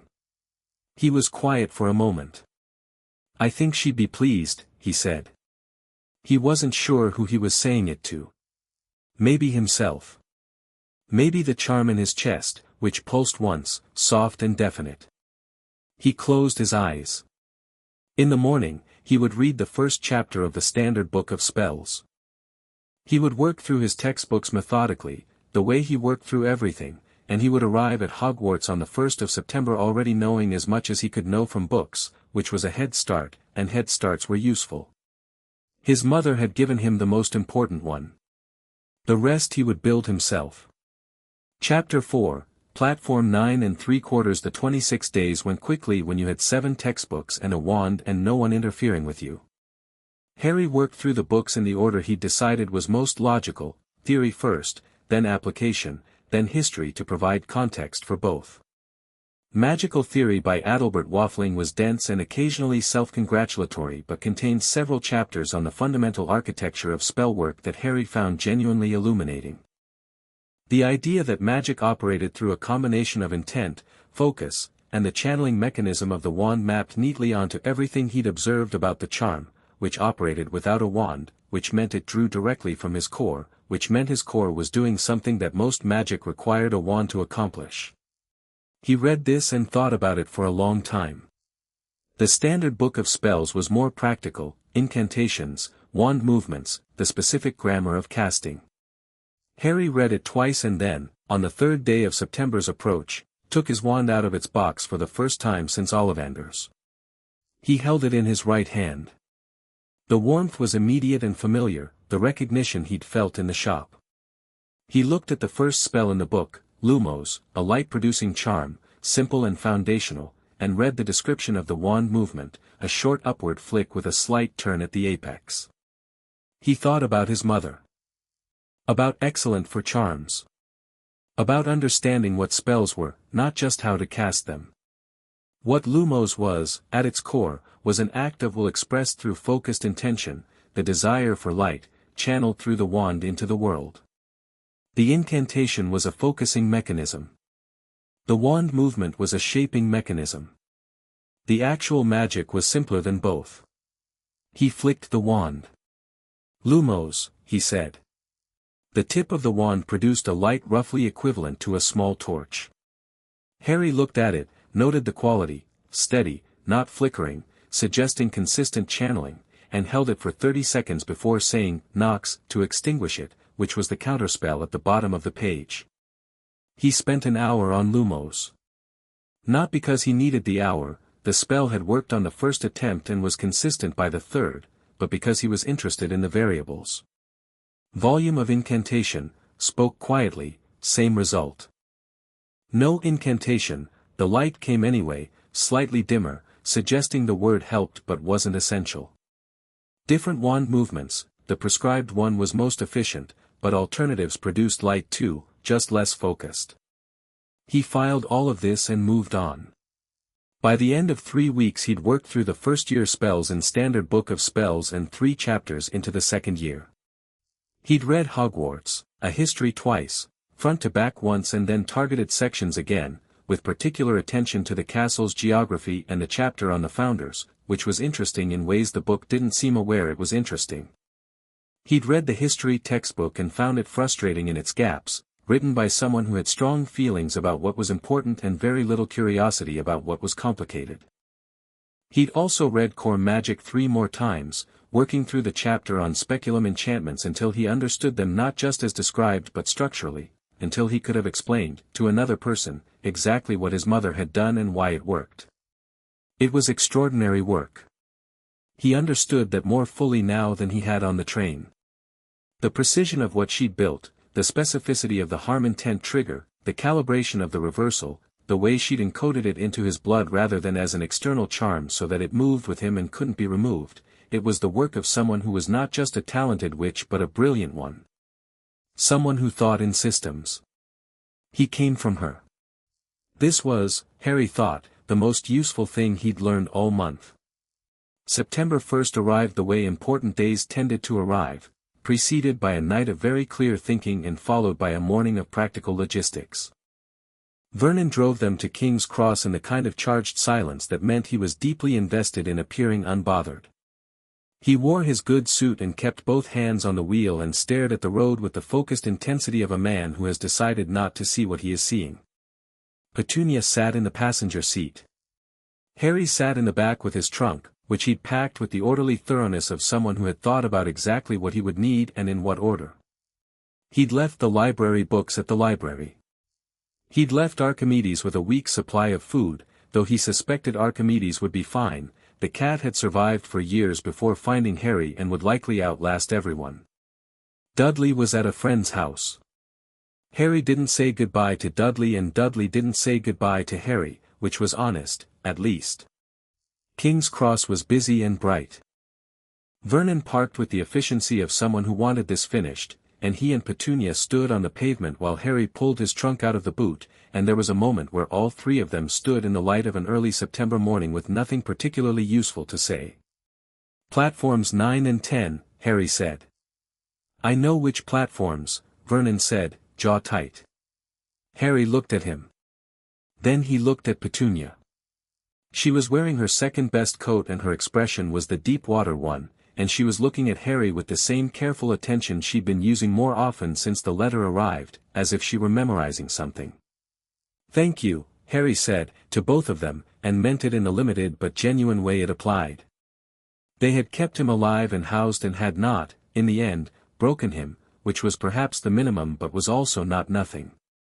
Petunia made a small, tight motion with her mouth that might have been a smile in different circumstances. "Right," she said.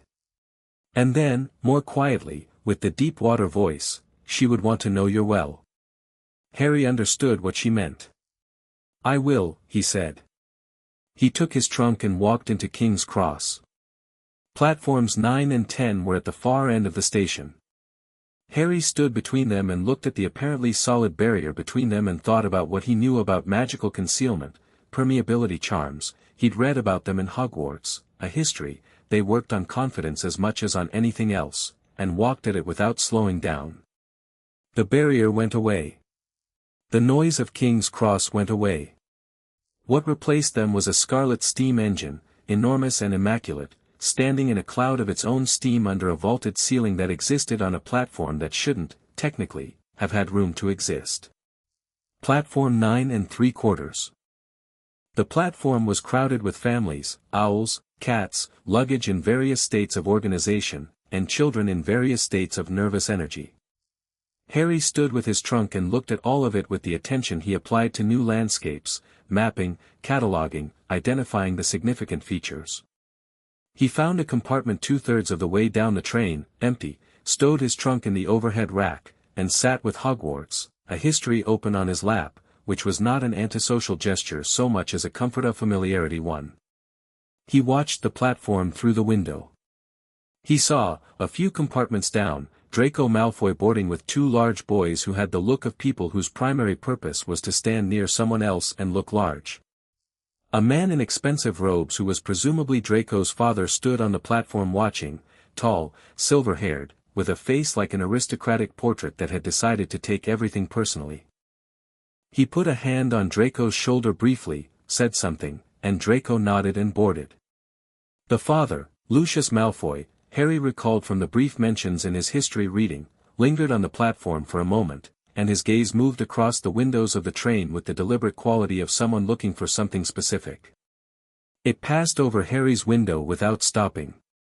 Harry watched him and thought about the architecture of the wizarding world as he'd understood it from his reading, the old families, the blood hierarchies, the recent war and who had been on which side. The Malfoys had been Death Eaters, followers of Voldemort. They'd claimed, afterward, to have been coerced. The history book treated this claim with what Harry recognized as diplomatic ambiguity. The compartment door slid open. A boy stood in the doorway with red hair, freckles, and an expression of someone who had just worked through half a train looking for a seat. He had a smudge of something on his nose and a very battered trunk and the general appearance of someone who existed in a large family and had made peace with its chaos. "Everywhere else is full," he said. "Can I sit here?" "Yes," Harry said. The boy wrestled his trunk into the rack with the practiced determination of someone who'd done this before, sat down opposite Harry, and then looked at him with the frank curiosity of someone who hadn't yet decided to be subtle about it. His eyes went to Harry's forehead, to the scar, visible now that Harry's hair had settled in its natural configuration, and his expression went through recognition and then a kind of careful recalibration. "You're Harry Potter," he said. "Yes," Harry said. "I'm Ron. Ron Weasley." He said this with the small hesitation of someone who was checking to see how the name landed, and Harry recognized the dynamic, another family with a weight of expectation attached to its name, differently weighted from his but recognizably the same architecture. "I know the name," Harry said. "Your brothers Fred and George tested a spell on a prefect in 1989 that made all their hair fall out. It's in Hogwarts, a history. Ron stared at him. Then he laughed, sudden and genuine, the kind of laugh that arrived before the person decided to have it. Yeah, they're very proud of that. You've read Hogwarts, a history? Twice, Harry said. Ron looked at him again, the frank curiosity reconfiguring into something more considered. Were you? He stopped, clearly navigating between what he wanted to ask and what was polite. Go ahead, Harry said. The Dursleys, Ron said. My mum talks about them sometimes. She says, he paused. Are you all right? Were you growing up there? It was a more direct question than Harry had expected, and he took a moment to appreciate it. Not dancing around it. Not asking something else and meaning this, just asking it. Yes, Harry said. I was fine. They weren't kind, exactly. But I was fine. He paused, and then, because Ron had been direct, he matched it. I had a protection on me. My mother put it there. They couldn't actually harm me. Ron absorbed this with the natural ease of someone who had grown up in a house where magic was the furniture of everyday life. That's brilliant, he said. Your mum, That she, he stopped again, aware he might be touching something difficult. It is, Harry said. She was apparently very good at charms. I know, Ron said. My mum talks about her too. Says she was the best in her year at, he stopped. Sorry. I suppose everyone probably tells you that. Not really, Harry said. Mostly people don't tell me much about her at all. I like hearing it. Ron looked at him for a moment. Then he reached into his jacket and produced a paper bag. Want a chocolate frog? I've got 6 and I've already got most of the cards so you can keep them. Harry took a chocolate frog and thought that Ron Weasley had good instincts. He asked direct questions, course-corrected naturally when he'd gone somewhere uncomfortable, and offered food as a social bridge without making it a bigger gesture than it was. He thought they would probably be friends. The chocolate frogs led to a conversation about Quidditch, which Harry had read about in passing in Hogwarts, a history but which Ron explained with the focused enthusiasm of someone who had been following it their whole life. Harry listened to the positions and the rules and the general structure of the game with genuine interest. It had the elegant complexity of a well-designed system, the kind where the interactions between parts produced outcomes more interesting than any single part suggested. Which house do you want? Ron asked. I don't have a strong preference, Harry said, which was still true and which still seemed to surprise people. I've read about all 4. They all have merit. Not Slytherin, Ron said, with the reflexive certainty of someone who had absorbed this position from birth. Slytherin produced some extraordinary wizards, Harry said, not arguing, just noting. And most of the Death Eaters, Ron said. Most of the Death Eaters were also extraordinary wizards, Harry said. The two things aren't contradictory. The house isn't the problem. What people do with ambition is the problem. Ron looked at him with an expression that was trying to decide whether this was troubling or just interesting. Yeah. I suppose that's true. He ate a chocolate frog thoughtfully. You've thought about this a lot. I've had time, Harry said. The compartment door opened again. A girl stood in the doorway, bushy brown hair, a book under one arm, an expression of someone who had a system for everything and was currently executing it. She had the look of someone who had been preparing for Hogwarts for longer than the summer, and she assessed the compartment with the efficiency of someone who had learned to establish the intellectual landscape of a room quickly. Has anyone seen a toad? A boy named Neville has lost one. No, Ron said. No, Harry said. She looked at Harry, the proper-looking Annaway, the green eyes, and then back to Harry with more focus, the way people doubled back sometimes when they realized they'd seen something worth returning to.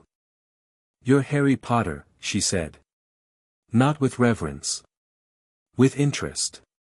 Yes, Harry said. I'm Hermione Granger. I've read about you in the rise and fall of the dark arts and in great wizarding events of the 20th century. She said this with the natural ease of someone who considered knowing things about people a form of respect, not an intrusion. I've read Hogwarts, a history, Harry said, but not those. Are they worth reading? Hermione blinked. Recalibrated. The dark arts one is useful but somewhat sensationalist. The Great Wizarding Events is better for historical accuracy, though the chapter about the First Wizarding War is, she stopped. I'm sorry. You probably find that chapter rather personal. I'd still like to know what it says, Harry said. She looked at him for another moment. Then she came in and sat down and opened the book she was carrying, 1000 Magical Herbs and Fungi, and began talking about the First Wizarding War with the organized clarity of someone who had recently finished a thorough reading of the relevant texts. Harry listened. Ron listened too, with the expression of someone who knew most of this but was interested in the version coming from outside his family. Harry noted how Hermione organized information, comprehensively, with a strong tendency to lead with categories rather than narrative, which was a different approach from his own but not an inferior one.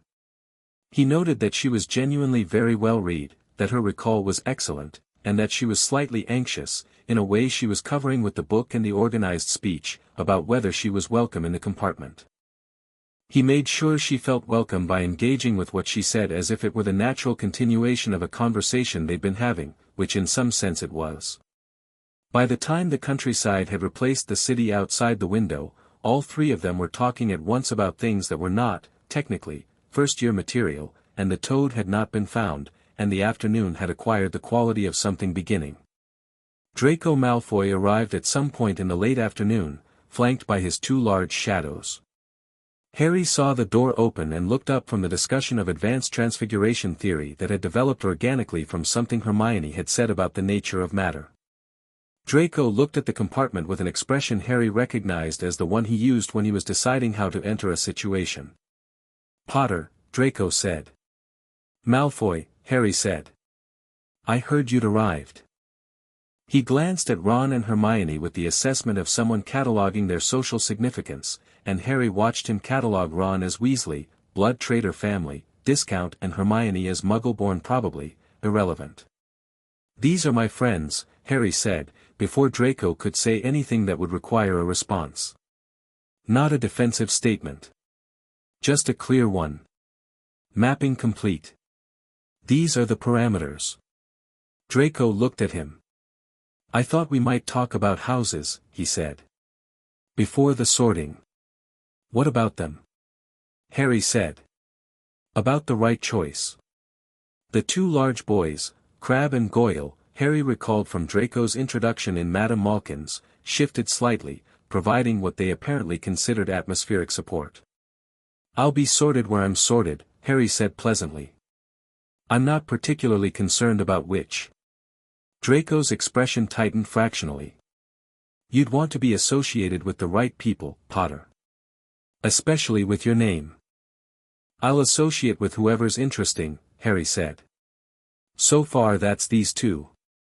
He nodded at Ron and Hermione, who were watching the exchange with different expressions, Ron with the alert readiness of someone waiting for this to require something, Hermione with the analytical attention of someone taking notes. You're not what I expected, Draco said. He said it as if it were something that concerned him. What did you expect? Harry asked. A pause. The real answer was probably someone I could work with, someone dazzled enough to be useful. What Draco said was, someone more interested in doing things properly. I do everything properly, Harry said. That's different from doing things your way. Draco looked at him for a long moment, the calculation visible again, the rapid internal assessment of someone who was genuinely intelligent and genuinely accustomed to getting what he wanted and was currently failing to acquire what he wanted without being entirely sure why. We'll see, Draco said, and left. The door slid shut. Ron let out a breath. Well. He's pleasant. He's operating a script, Harry said. He came in here to either recruit me or establish dominance. He couldn't do either, so he left. He picked up Hogwarts, a history again. He'll recalibrate and try again. You got all that from 2 minutes? Hermione said. I've had a lot of practice reading people, Harry said. Ron looked at him sideways. The Dursleys? The Dursleys, Harry confirmed. A short silence, comfortable rather than heavy. Then Hermione said, I've been reviewing the sorting criteria. The hat apparently performs a form of legilimency. It reads the candidate's mind and determines their dominant. I read about that, Harry said. The question is whether dominant characteristics are fixed or contextual. Oh, that's interesting, Hermione said, and leaned forward. Ron settled back with his second-to-last chocolate frog and the expression of someone who had resigned themselves to a certain level of intellectual intensity and was, against his initial expectations, not minding it at all. They changed into robes as the countryside went dark and Scottish. Harry stood in the small compartment bathroom and looked at himself in the narrow mirror, black robes, black hair, green eyes, scar, and felt, very briefly, like someone standing at the exact threshold between one version of their life and the next. He didn't find this frightening. He found it interesting. The train slowed.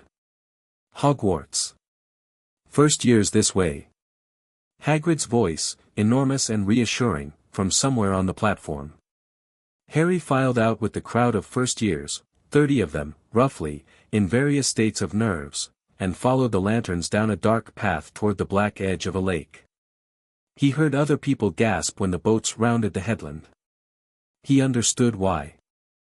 Hogwarts was visible across the water, lit against the Scottish night, towers and battlements and 100 moving windows, larger than any building Harry had encountered and more complicated, the kind of structure that had grown rather than been planned, additions and adjustments over 1,000 years creating something with the organic complexity of a city contained in a single building.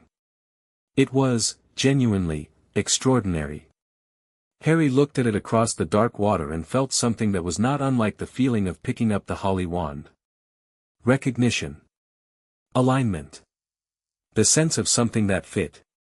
The charm pulsed, warm and slow. He climbed into a boat with Ron and Hermione and Neville Longbottom, who had found his toad and appeared to be holding it with the focused concentration of someone who didn't intend to lose it again.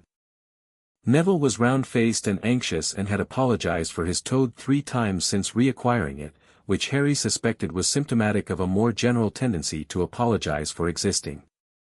It's all right, you know, Harry told him, as the boats moved across the still water. Having the toad. Neville looked at him. I didn't want a toad, he said. My gran gave it to me. She said it was traditional. Do you want to know something? Harry said. Traditional and useful are different things. But if your gran gave it to you, that's a reason to keep it that has nothing to do with toads.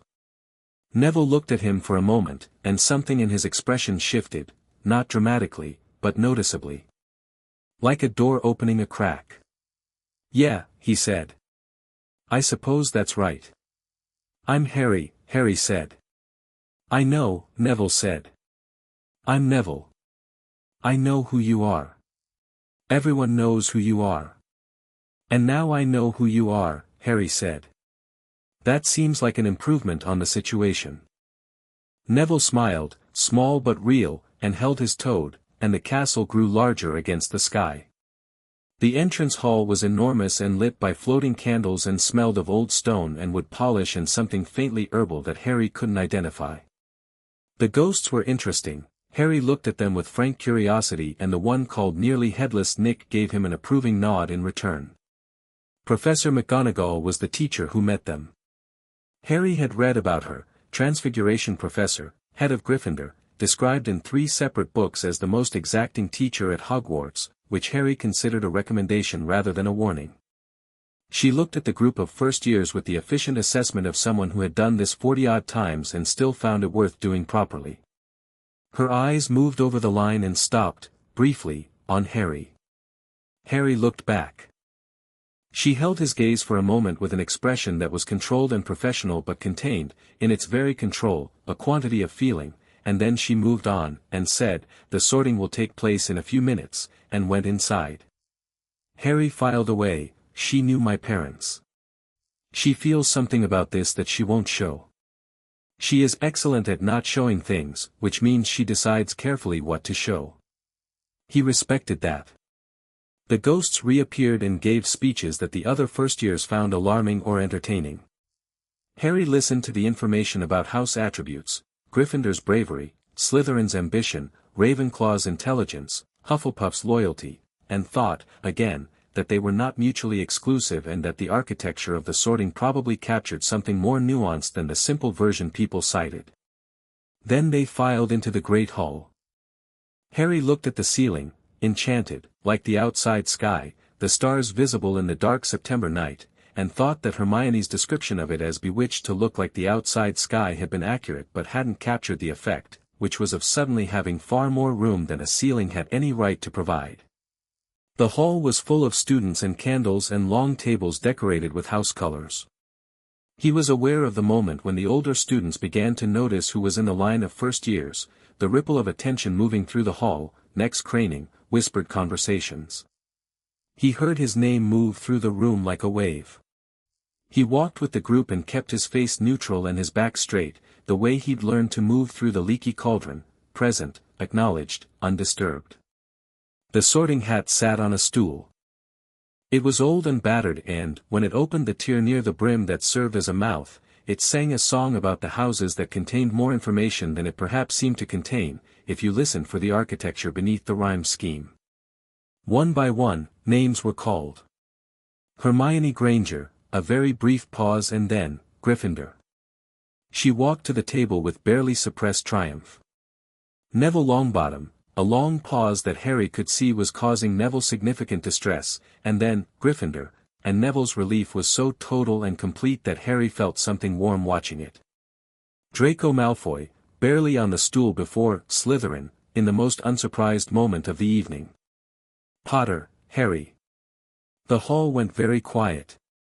Not just quiet, particular quiet, the kind that forms around something everyone has been waiting for. Harry walked to the stool and sat down and the hat was placed on his head and fell over his eyes, and then there was a voice in his head that was like no voice he'd heard before, ancient and dry and genuinely curious. Well, the hat said. This is different. Harry waited. I've sorted many students in my time. I've sorted your father, straightforward, bravery and loyalty, the bones of a Gryffindor if I've ever seen one. Your mother was more complicated. She'd have thrived in 3 houses. Chose Gryffindor because she valued courage above the others. A pause. You are more complicated than either of them. I'd like to know what you see, Harry said, in the privacy of his own head. Not a challenge. A genuine question. The hat made a sound that might have been the mental equivalent of a laugh. Honest. That's good. Rare, actually, the ones who ask. Another pause, longer, and Harry had the sense of something looking at him from a great many angles simultaneously, not just his mind but something deeper, the architecture of who he was assembled from every choice and adaptation and quiet resistance of the past 10 years. There's ambition here, the hat said. Real ambition, not for power or status, but for understanding. You want to know things. Everything. You want to understand how the world works and then use that understanding. That's Slytherin's engine. And? Harry said. And there's bravery. The kind that doesn't announce itself. You've never been afraid of things that frighten people twice your size, and you didn't learn that, you simply were that. That's Gryffindor. And Ravenclaw. Obviously. You've been running an independent research program since you were 6 years old. The mind on you is something. Another pause. And Hufflepuff, you're loyal. Deeply, quietly loyal, to the people who've earned it. The cat. The librarian. The woman on the train you made feel welcome without making a production of it. Harry thought about Neville's relief when he reached the Gryffindor table. Here's what I actually see, the hat said, and its voice shifted, from assessment to something more direct. I see a boy who has been, for 10 years, the only one looking after himself. Who has had to understand everything because no one explained anything? Who made himself extraordinary because the alternative was to be destroyed, and destruction was not acceptable? A very long pause. Where do you want to go? Wherever I'll be most useful, Harry said. Most useful to what? Harry thought about this seriously, the way he thought about serious things. About the wizarding world and Voldemort, whose name made people whisper, and about a war that had ended when he was a baby, and about what happened to worlds that thought the war was over when it wasn't. About the charm in his chest and his mother's work and the question of what you did with extraordinary things. To whatever's coming, he said. The hat was quiet for a moment that felt like decision-making at a deep level. Gryffindor, it called. The Gryffindor table erupted. Harry took the hat off, handed it to Professor McGonagall, who was not looking at him but whose jaw was fractionally tighter than usual, which he read as emotion being very firmly managed, and walked to the red and gold table. Ron was there, already, and moved over with the easy accommodation of someone who had been expecting Harry and made room accordingly. Hermione was there. Neville was there, still holding his toad. Harry sat down. The great hall noise settled around him and the ceiling showed the night sky and the food appeared. He'd read about the house elves but the actual experience of a full roast dinner appearing in front of him was something else, and Harry looked at the table and the people at it and the enormous, candlelit hall, and felt the charm in his chest settle warm and certain as an ember. He was here. His mother's wand skills were in his blood and his father's boldness was apparently structural and whatever was coming, and he was, for the first time in his life, exactly where he was supposed to be. Ron handed him the roast potatoes without being asked, which was the right instinct. Good. Ron said. Yes, Harry said, and meant it completely. Across the hall, at the Slytherin table, Draco Malfoy was watching him with the expression of someone revising a plan. At the staff table, Professor Quirrell was not looking at Harry at all, which was, had Harry thought to notice it, precisely the way you would look at something you'd been told not to look at directly. Harry ate his dinner and talked to Ron about Quidditch and listened to Hermione explain the layout of the castle from memory and thought about everything he'd learned today, cataloging it with the careful thoroughness of 5 years of practice. He thought about what the hat had said. Where do you want to go? He'd answered honestly. But lying in the Gryffindor dormitory later, in a bed that was larger than his cupboard and softer than anything he'd slept on, listening to Ron's steady breathing and the castle's quiet nighttime sounds, Harry thought about the rest of the hat's question. Most useful to what? He didn't have the complete answer yet. But he was in the right place to find it. He turned on to his side. The charm settled quiet and warm. He slept. Chapter 5. What the professors notice. Hogwarts in the first week felt like being inside a very large, very complicated book that had decided to also be a building. Harry moved through it with the methodical attention he applied to new landscapes, mapping the corridors, noting the staircases that moved and the ones that didn't, identifying which doors were locked and which were simply stuck and which opened if you asked politely, which turned out to be more of them than you'd expect. He walked the routes between classes twice before he needed them, so that when he needed them he wasn't navigating, he was just moving. Ron found this slightly unnerving and said so. You've been here 4 days, he said on Wednesday morning, watching Harry take the shortcut behind the tapestry on the 3rd floor without hesitation. How do you know about that? I walked it Monday, Harry said. Why? Because I didn't know about it yet. Ron looked at him with the expression Harry was learning to identify as that's a different way of thinking about things, not critical, just observational. Ron Weasley had good instincts about the difference between strange and bad, which was a quality Harry had found genuinely rare in people. The classes themselves were interesting in different ways and for different reasons. Charms was first, with Professor Flitwick, a tiny man who stood on a pile of books to see over his desk and who taught with the enthusiasm of someone who had been doing this for decades and had not experienced a single moment of boredom about it. He introduced the theory of wand-assisted spellwork in the first lesson with a clarity Harry appreciated, building from the fundamental principle outward rather than beginning with the incantation and working backward. Harry already knew the theory, but he found listening to Flitwick explain it genuinely illuminating in the way that hearing someone who deeply understood something explain it was always illuminating, not for the information but for the perspective. Flitwick understood charms the way Harry understood systems. His explanations had the quality of someone who could see the whole architecture. The first spell was Wingardium Leviosa. Flitwick demonstrated it with the precise joy of a man who had levitated things several thousand times and found each one equally satisfying. The class attempted it. Hermione got it on the third try. Ron got the movement wrong and his feather rolled off the desk. Most of the class was in early stages. Harry waited until Flitwick had finished his circuit of the room, and then tried it. The feather rose to exactly the height Flitwick had demonstrated and held there, perfectly still. Flitwick came back around, saw it, and stopped. He looked at the feather. He looked at Harry. He looked at the feather again. "Mr. Potter," he said, "that's excellent control for a first attempt. Most students at this stage achieve the movement without the precision. How did you manage the stabilization?" "I thought about what the spell was trying to do," Harry said. "The levitation is just the first half. The second half is the hold. If you're not thinking about both at once, you get movement without control." Flitwick looked at him for a moment with an expression that was rapidly becoming one Harry recognized from Mrs. Patterson's face in primary school, the expression of a teacher meeting a student they're going to have to recalibrate for. "Yes," Flitwick said. "Yes, that's exactly right. That is precisely right." He looked genuinely delighted. 10 points to Gryffindor. Harry lowered the feather. Ron, whose feather had not moved, said, under his breath, "Show off." "I'm not showing off," Harry said. "You levitated it without wobbling on the first try. The wobble is because people are thinking about the movement instead of the intention," Harry said. "Try thinking about where you want it to go rather than how to get it there." Ron tried again.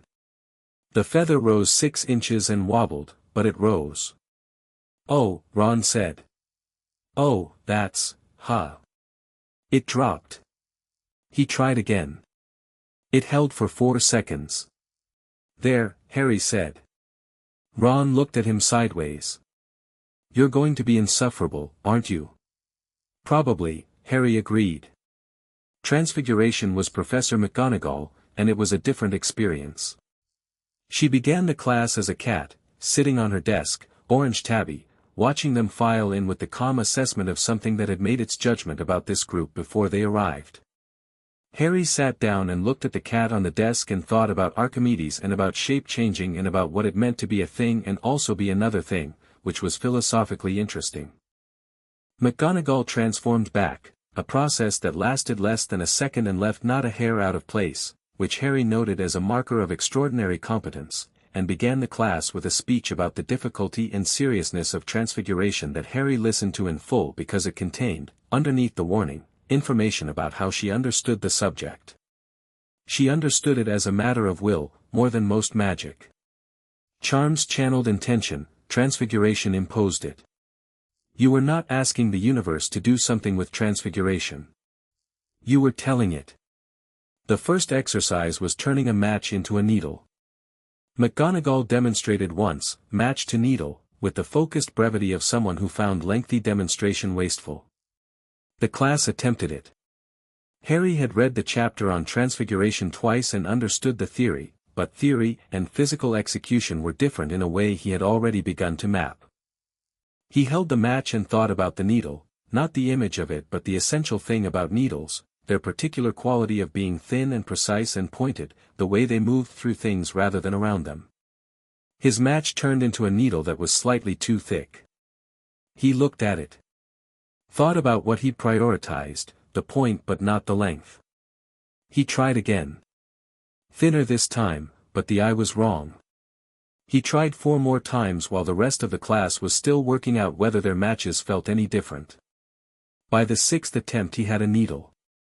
Not perfect, the eye was slightly larger than standard, but a needle. McGonagall appeared at his shoulder like something that had always been there. She looked at the needle. She picked it up and turned it over. You'll want to reduce the eye, she said, not commenting on the fact that he'd managed the basic transformation at all. Think about function, a needle's eye is sized for thread, not wire. You're thinking too large.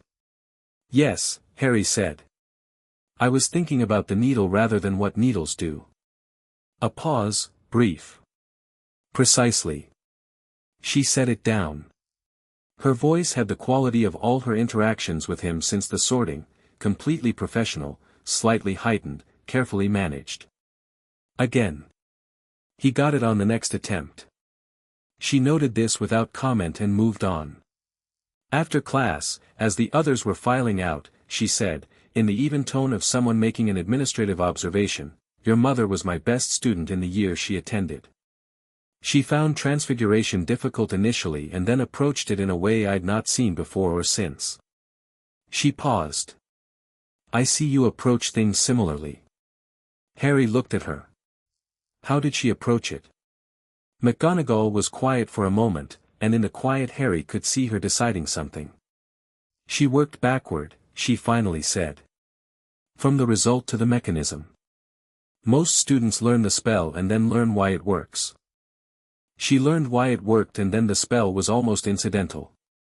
She picked up her own demonstration match. It's not the easiest path. But for someone capable of it, there is no ceiling. She walked back to her desk, the conversation apparently concluded. Harry gathered his bag and thought about his mother learning transfiguration in this room. Working backward. From the result to the mechanism. He was already doing that. Had been doing it his whole life. He felt, walking out of the transfiguration classroom, as close to his mother as he'd ever felt. Potions was Thursday, and it was Professor Snape. Harry had read about Snape in several of his preparatory texts, indirectly, mentioned as the author of annotations in the school's potions curriculum documentation referenced in Hogwarts, a history, and once by name in a footnote in the Dark Arts book in the context of the First Wizarding War, listed among the students of Slughorn's era. He'd built a preliminary model of Snape from these fragments, technically brilliant, reputedly demanding, associated with a period of history that had cost him something, though the texts were vague on the specifics. The reality of Snape was more precise than the fragments suggested. He entered the classroom the way he entered everything, not arriving but arriving, with the quality of something that had decided the room before it crossed the threshold. Long black robes, dark hair, a face that had been arranged by whatever had happened to him into an expression of total composure that was clearly the product of enormous ongoing effort. He looked at the class with eyes that were black and very sharp and utterly diagnostic. He called attendance. When he reached Harry's name he paused, a pause of the same duration and quality as everyone else's, perfectly controlled, which itself communicated something because the pause existed at all. "Potter," he said. "Here," Harry said. Snape looked at him. Held the look for exactly 1 second longer than the register required. Then he continued. The speech that followed was extraordinary in its construction. Harry recognized immediately that it was designed to intimidate, each sentence engineered to position Snape as both the authority on the subject and the arbiter of each student's worth within it. Most of the class was visibly affected. Harry listened to it the way he listened to Vernon's speeches, which was carefully, from the outside, noting the mechanism rather than experiencing the intent. Then Snape began asking questions. "Potter." The voice was silken and had the quality of something choosing its speed carefully. "What would I get if I added powdered root of asphodel to an infusion of wormwood?" Harry had read this. He'd read all of 1,000 magical herbs and fungi and the first 3 chapters of the potions textbook. He knew the answer. He also recognized, from the way the question had been delivered, his name first, no preamble, the expectation already established that he would fail, that this was not a pedagogical question. It was a test with a predetermined outcome. "The draught of living death," Harry said. "One of the most powerful sleeping potions known. Asphodel and wormwood are the base ingredients, though the preparation of the wormwood infusion is what most accounts cite as the technically difficult part of the process." Snape was still for a moment that contained something Harry couldn't fully read. "Where would you look if I told you to find me a bezoar?" The stomach of a goat, Harry said. They neutralize most poisons. The ones from mountain goats are most effective, apparently, though I don't know enough about the reason for that yet. The yet is noted, Snape said, with a quality in his voice that was not quite the smooth disdain he'd been deploying. Something else, something that was evaluating rather than dismissing. What is the difference between monkshood and wolfsbane? They're the same plant, Harry said. Also called aconite. All parts are toxic. It's used in the wolfsbane potion, the one that allows werewolves to retain their minds during transformation, but requires extremely precise measurement because the margin between medicinal and fatal is very narrow. The classroom was entirely quiet. Snape looked at him with an expression Harry could not parse into any of his existing models for the man. It was not the look of someone whose test had produced the expected failure. It was the look of someone recalculating in real time and not entirely pleased about it. 5 points to Gryffindor, Snape said, which was clearly not what he'd been planning to say when the lesson started. For preparation. He moved away from Harry's desk toward the board.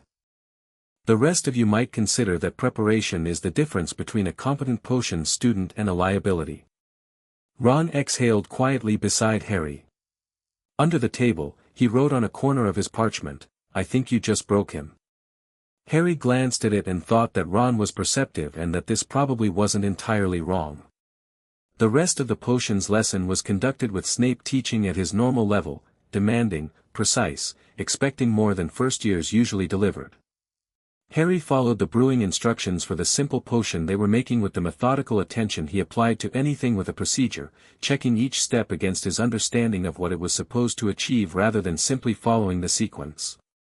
His potion came out the right color. Snape passed his cauldron without comment, which Harry interpreted correctly as a form of acknowledgement.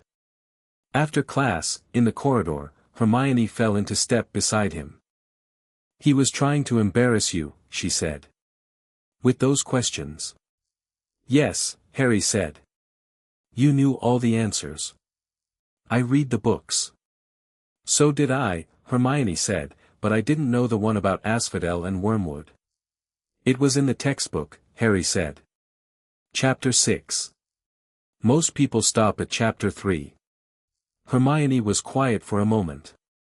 "How far did you read?" "Through the second-year material," Harry said.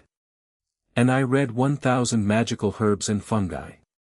Hermione looked at him with an expression that was deciding between competition and solidarity. He waited while she decided, and she came down on the right side of it. "I stopped at Chapter 4 of the textbook," she said. "I'll go back." "The infusion preparation method is interesting," Harry said. "It's in Chapter 7. "Right," Hermione said, and wrote something in the margin of her notebook. Flying lessons were Friday, taught by Madame Hooch with the brisk certainty of someone who had been teaching children not to fall off things for 30 years and had strong feelings about the correct way to mount a broom. Harry had not read extensively about flying because there wasn't much to read. The technical literature was surprisingly thin, heavy on tradition and light on actual mechanics. He listened to Hooch's instructions, mounted the broom, and pushed off. He knew immediately that this was something different. It wasn't like other magic, not the focused intention of a spell or the procedural precision of potions. It was physical, responsive, alive in a way that translated directly through the broom handle into his hands.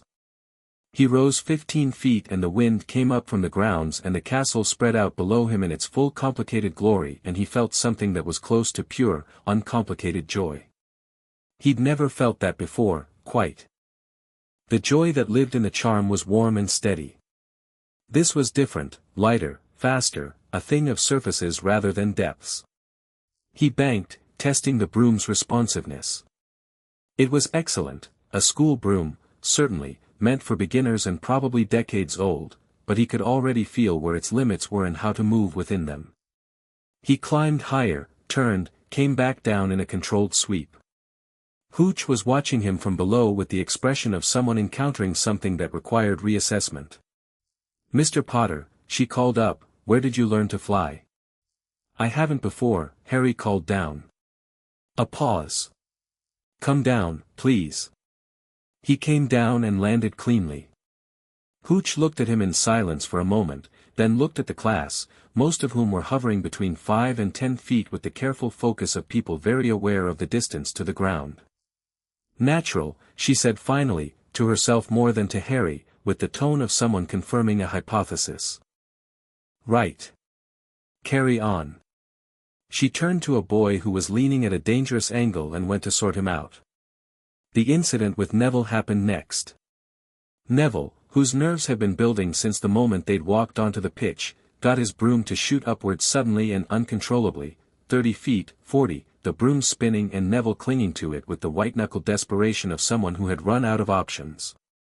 He hit the side and bounced, and then he fell. Harry was moving before the conscious decision to move had fully formed. Not out of fear or drama, it was simply the obvious action, the correct response to the geometry of the problem. He pushed his broom into a dive and angled toward the falling trajectory, and the remembrall that had slipped from Neville's hand was spinning in the air lower down, and Harry caught it, at speed, arm extended, clean, and swept back up and landed. The pitch was very quiet. Then several people clapped, including Hermione, who combined this with an expression of someone who had not expected to clap but had been physically compelled. "That," said a voice from the edge of the pitch, cool and carrying, "was extraordinary flying." Professor McGonagall was standing at the railing. She was looking at Harry with an expression she was keeping controlled, but it was one of the most feeling expressions Harry had seen on her face. She beckoned with one finger. "Potter. With me." Ron gave Harry a wide-eyed look, the one that encompassed "You're either in enormous trouble or something amazing is happening." Harry handed him the remembrall, checked that Neville was being helped up by Seamus Finnegan, and followed McGonagall off the pitch. She walked quickly, and Harry matched her pace, and she was quiet until they'd reached the corridor inside the castle, where she stopped and turned to face him. "How long have you been flying?" she said. "Today was the first time," Harry said. She pressed her lips together. "Don't be modest, Mr. Potter." "I'm not," Harry said. "I flew for the first time today. I found it straightforward." Another pressed lips pause. "James Potter played Quidditch for Gryffindor from his second year," she said. "He was one of the finest natural flyers this school has produced." Harry said nothing, because this seemed like a statement that didn't require a response. "I want you on the house team," McGonagall said. "I'm going to speak to Professor Dumbledore about a first-year exception. You'd play Seeker." She held his gaze. "This is highly unusual." "I understand," Harry said. "You're not surprised," she observed. "I'm interested," Harry said. "That's different." McGonagall made a sound that was not quite a laugh. It was small and very controlled, and she clearly hadn't entirely intended to make it. "Your mother," she said, "was not a natural flyer. She was competent, and she worked very hard at it, and she was adequate on a broom, which is more than I can say for many students." A pause. Everything else she made look exactly as easy as it was for her, which was easier than it had any right to be. She turned and walked back toward the great hall, and over her shoulder she said, "We have practice Saturday mornings. Do not be late." Harry stood in the corridor for a moment and then smiled, genuinely, the kind that happened before you decided to have it, and went back to the pitch to get his bag. The troll happened on Halloween, and it did not go the way Harry's reading had led him to expect things in a school to go. The Halloween feast was as extraordinary as the first meal had been, the great hall decorated with carved pumpkins, the ceiling showing actual moving cloud formations, the food excessive in the particular way of celebrations, and Harry was in the middle of explaining to Ron why the defensive arrangements of the castle were architecturally inconsistent with the claim in Hogwarts, a history that Hogwarts was impregnable, when Quirrell came in. Harry had been watching Quirrell since the first week. This was not, initially, a deliberate choice. It had started because Quirrell was interesting in the way that gaps in information were interesting. The defense against the dark arts professor was nervous, stuttering, apparently so thoroughly intimidated by the subject he taught that he could barely get through a lesson without a tremor in his hands. This was the received understanding of Quirrell in the school community. Harry had sat through 3 defense lessons and noticed that the nervousness was absolutely genuine and also that it was not what it appeared to be. Nervous people moved in particular ways, they avoided eye contact, they rushed through things that made them uncomfortable, they decelerated when approaching material they feared. Quirrell did all of these things, and they were real, but they were real in the way that a well-rehearsed performance was real, technically accurate but lacking the specific randomness of genuine anxiety. He was afraid of something, Harry thought. But not the same thing everyone assumed he was afraid of. He'd filed this and waited. So when Quirrell burst into the Great Hall on Halloween with his turban askew and his eyes wider than usual and announced a troll in the dungeons before collapsing against a table, Harry watched him with considerably more attention than he watched the troll. The hall erupted. Dumbledore called for calm and directed the prefects to take their houses to their dormitories. Harry was being ushered by Percy Weasley along with the rest of Gryffindor when he thought of Hermione. Not as an obligation, not because the plot required it, but because he'd listened to her at dinner and she'd been explaining something she'd worked out about the properties of stone in magical structures and she'd been genuinely engrossed and he'd watched her leave the Great Hall earlier, before Quirrell's entrance, upset about something Ron had said with more thoughtlessness than cruelty, and she hadn't come back. She was still in the castle somewhere. The troll was in the dungeon. These were different floors. But a troll was a troll. He caught Ron's arm and said, "Hermione's not here. She left dinner upset. She'll be in the bathroom on the 2nd floor." Ron's face moved quickly through several things. That's where she'd be. Right. He turned to follow Harry without further discussion, which Harry appreciated. They found Quirrell doing something else along the way, at the top of the stairs, moving in the direction that was not toward the dungeon.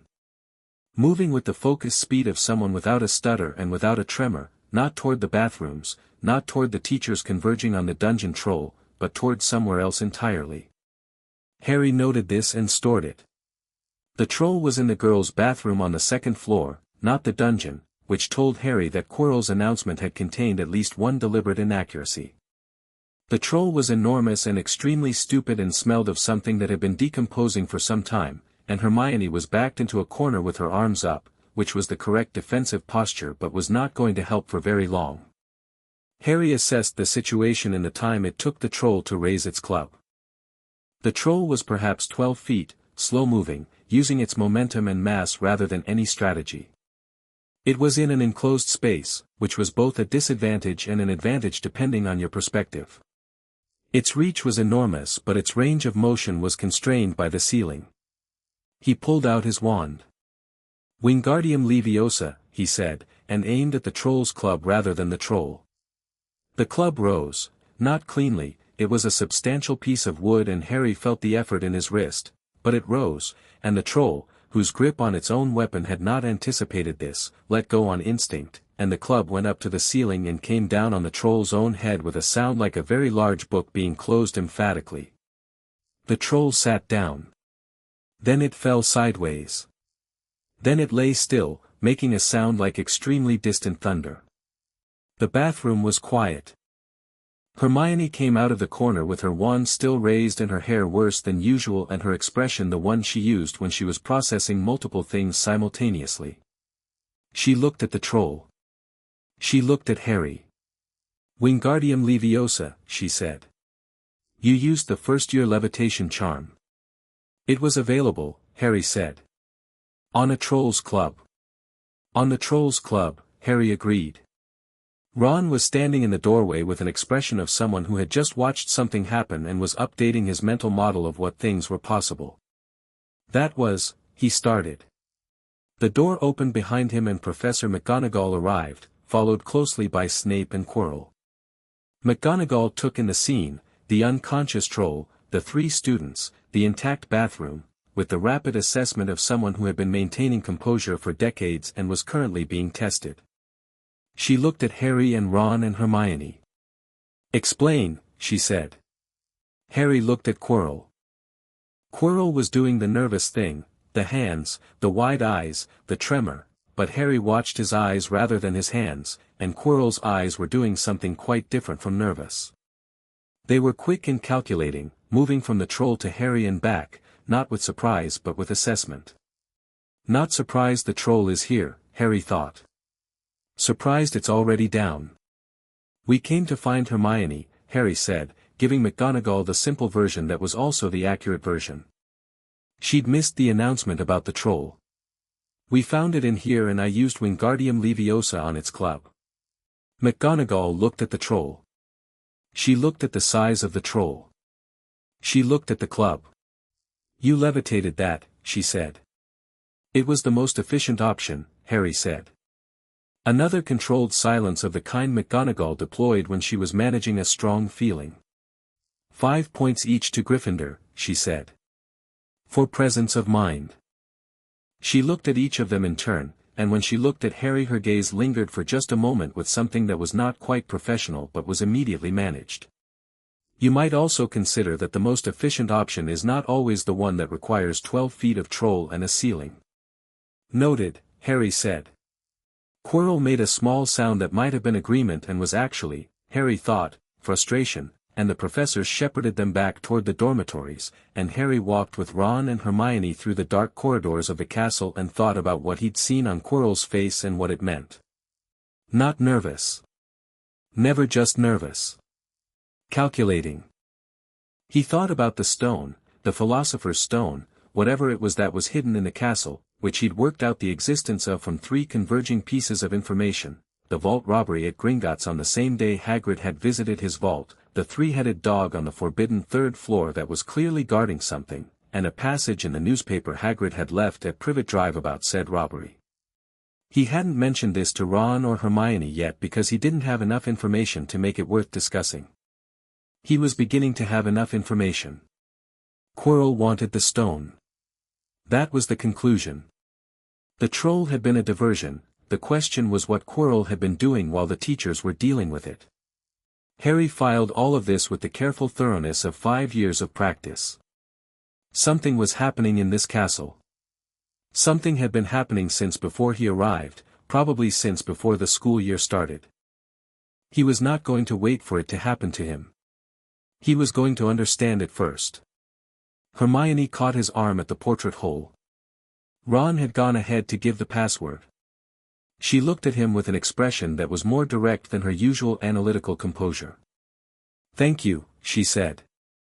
"For coming to find me." "Of course," Harry said. She studied him for a moment. "You looked at Quirrell," she said. "During. You kept looking at him." He looked at her and decided she'd earned the honesty. "Yes," he said.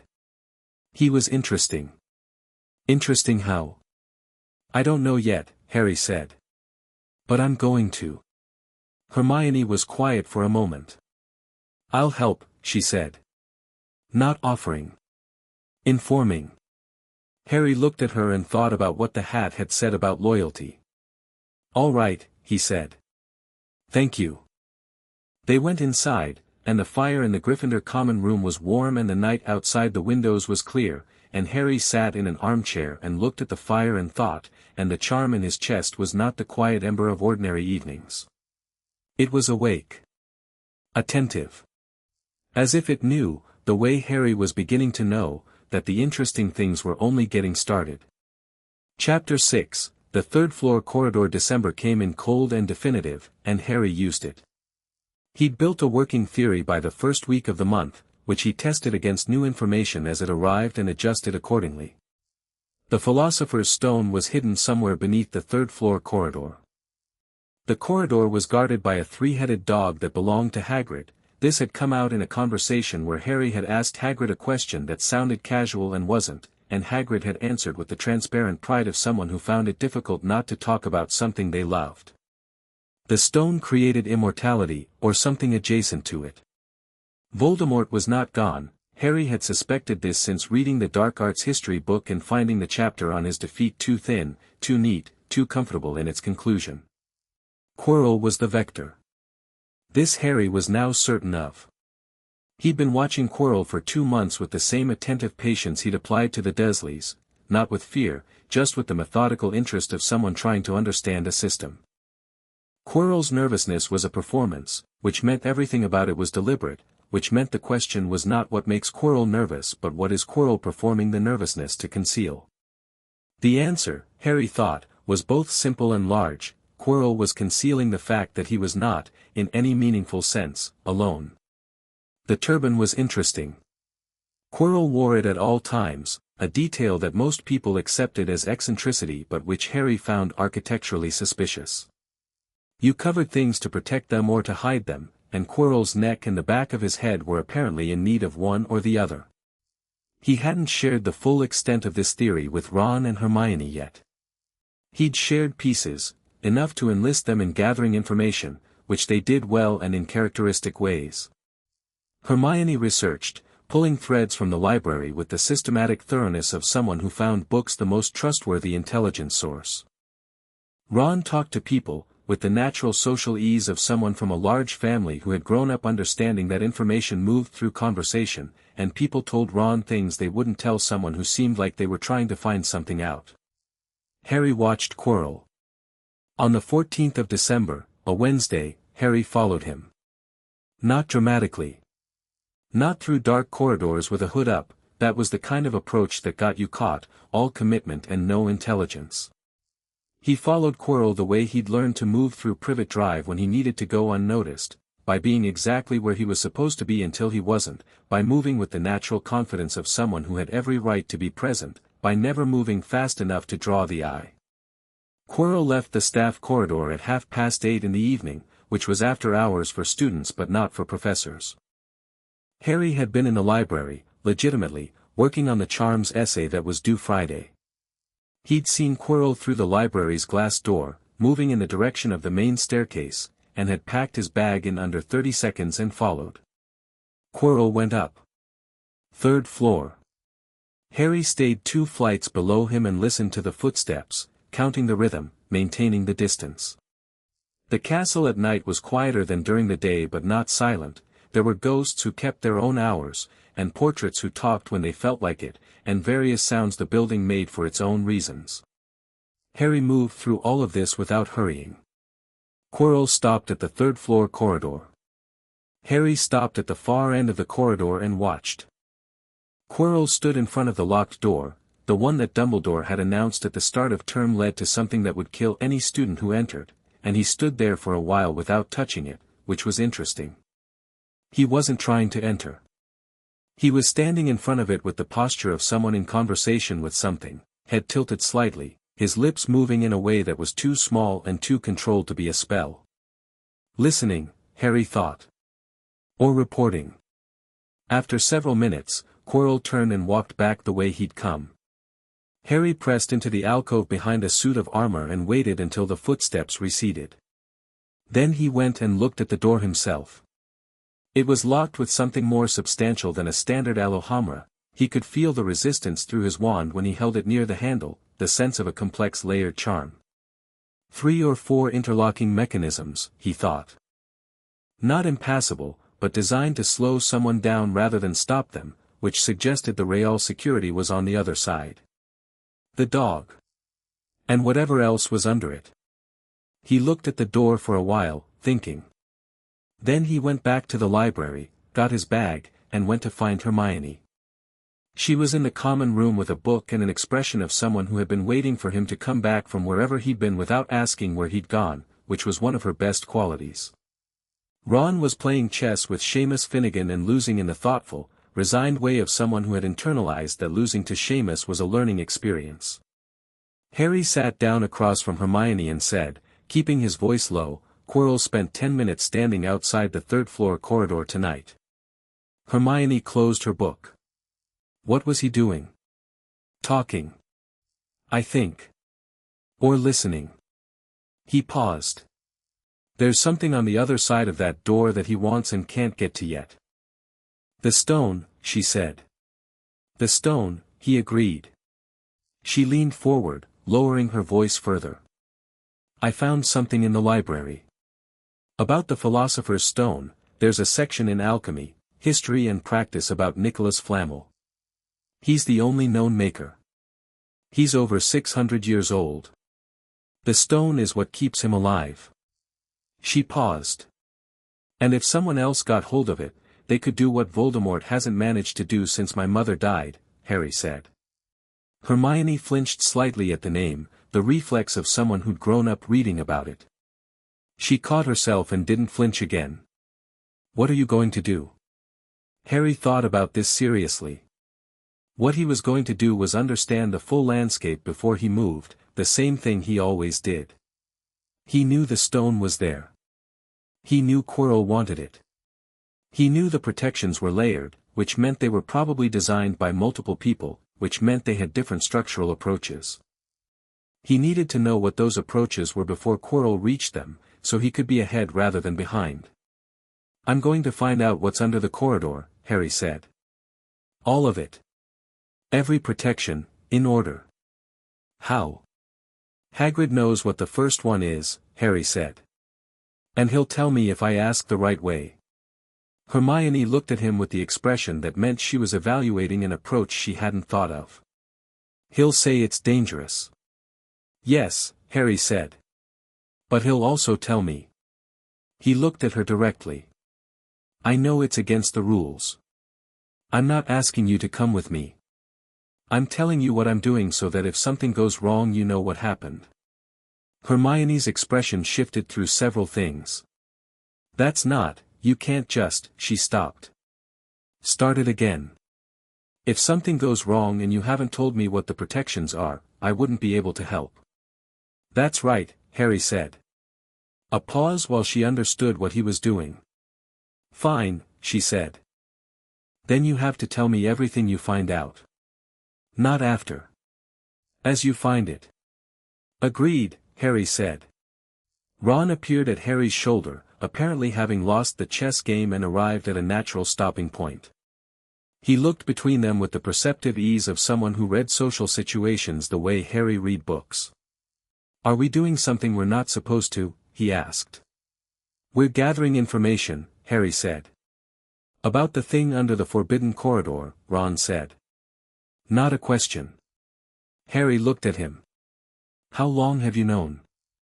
Since October, Ron said, sitting down. Fred told me there's a dog up there. Said he could hear it through the door. He paused. And the Gringotts robbery was in August. And Hagrid was there the same day you were. He looked at Harry. I wasn't sure if you'd worked it out. I'd worked it out, Harry said. Ron nodded, comfortable. Right then. What do we need to do? Harry looked at both of them. At Hermione with her closed book and her decisive expression, and Ron with his easy readiness, and thought about what the hat had said about loyalty. We talk to Hagrid tomorrow, Harry said. Hagrid was splitting logs outside his hut when they arrived Saturday morning, and he looked at Harry with the expression he always used for Harry, warm and slightly guilty, the look of someone who had been keeping a secret for 10 years and occasionally forgot they were keeping it until reminded. We wanted to ask you about the stone, Harry said. The axe stopped mid-swing.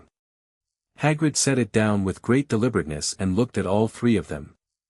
Where'd you hear about that? He said, in the voice of someone asking a question they already know the answer to. Logical deduction, Hermione said. The Gringotts robbery was the same day Hagrid came to get me, Harry said. The vault he emptied was the one with the stone in it. There's something on the third floor he's clearly not allowed to tell students about. The logical conclusion is that the stone was moved here from Gringotts. He paused. We're not asking you to tell us everything. But I want to know what kind of protections are on it. Not to get past them. To know what we're dealing with if someone tries to. Hagrid looked at him for a long moment. The warm guilt in his expression fought with something else, something that was thinking, calculating, making a decision. Who'd want to get past M? He said.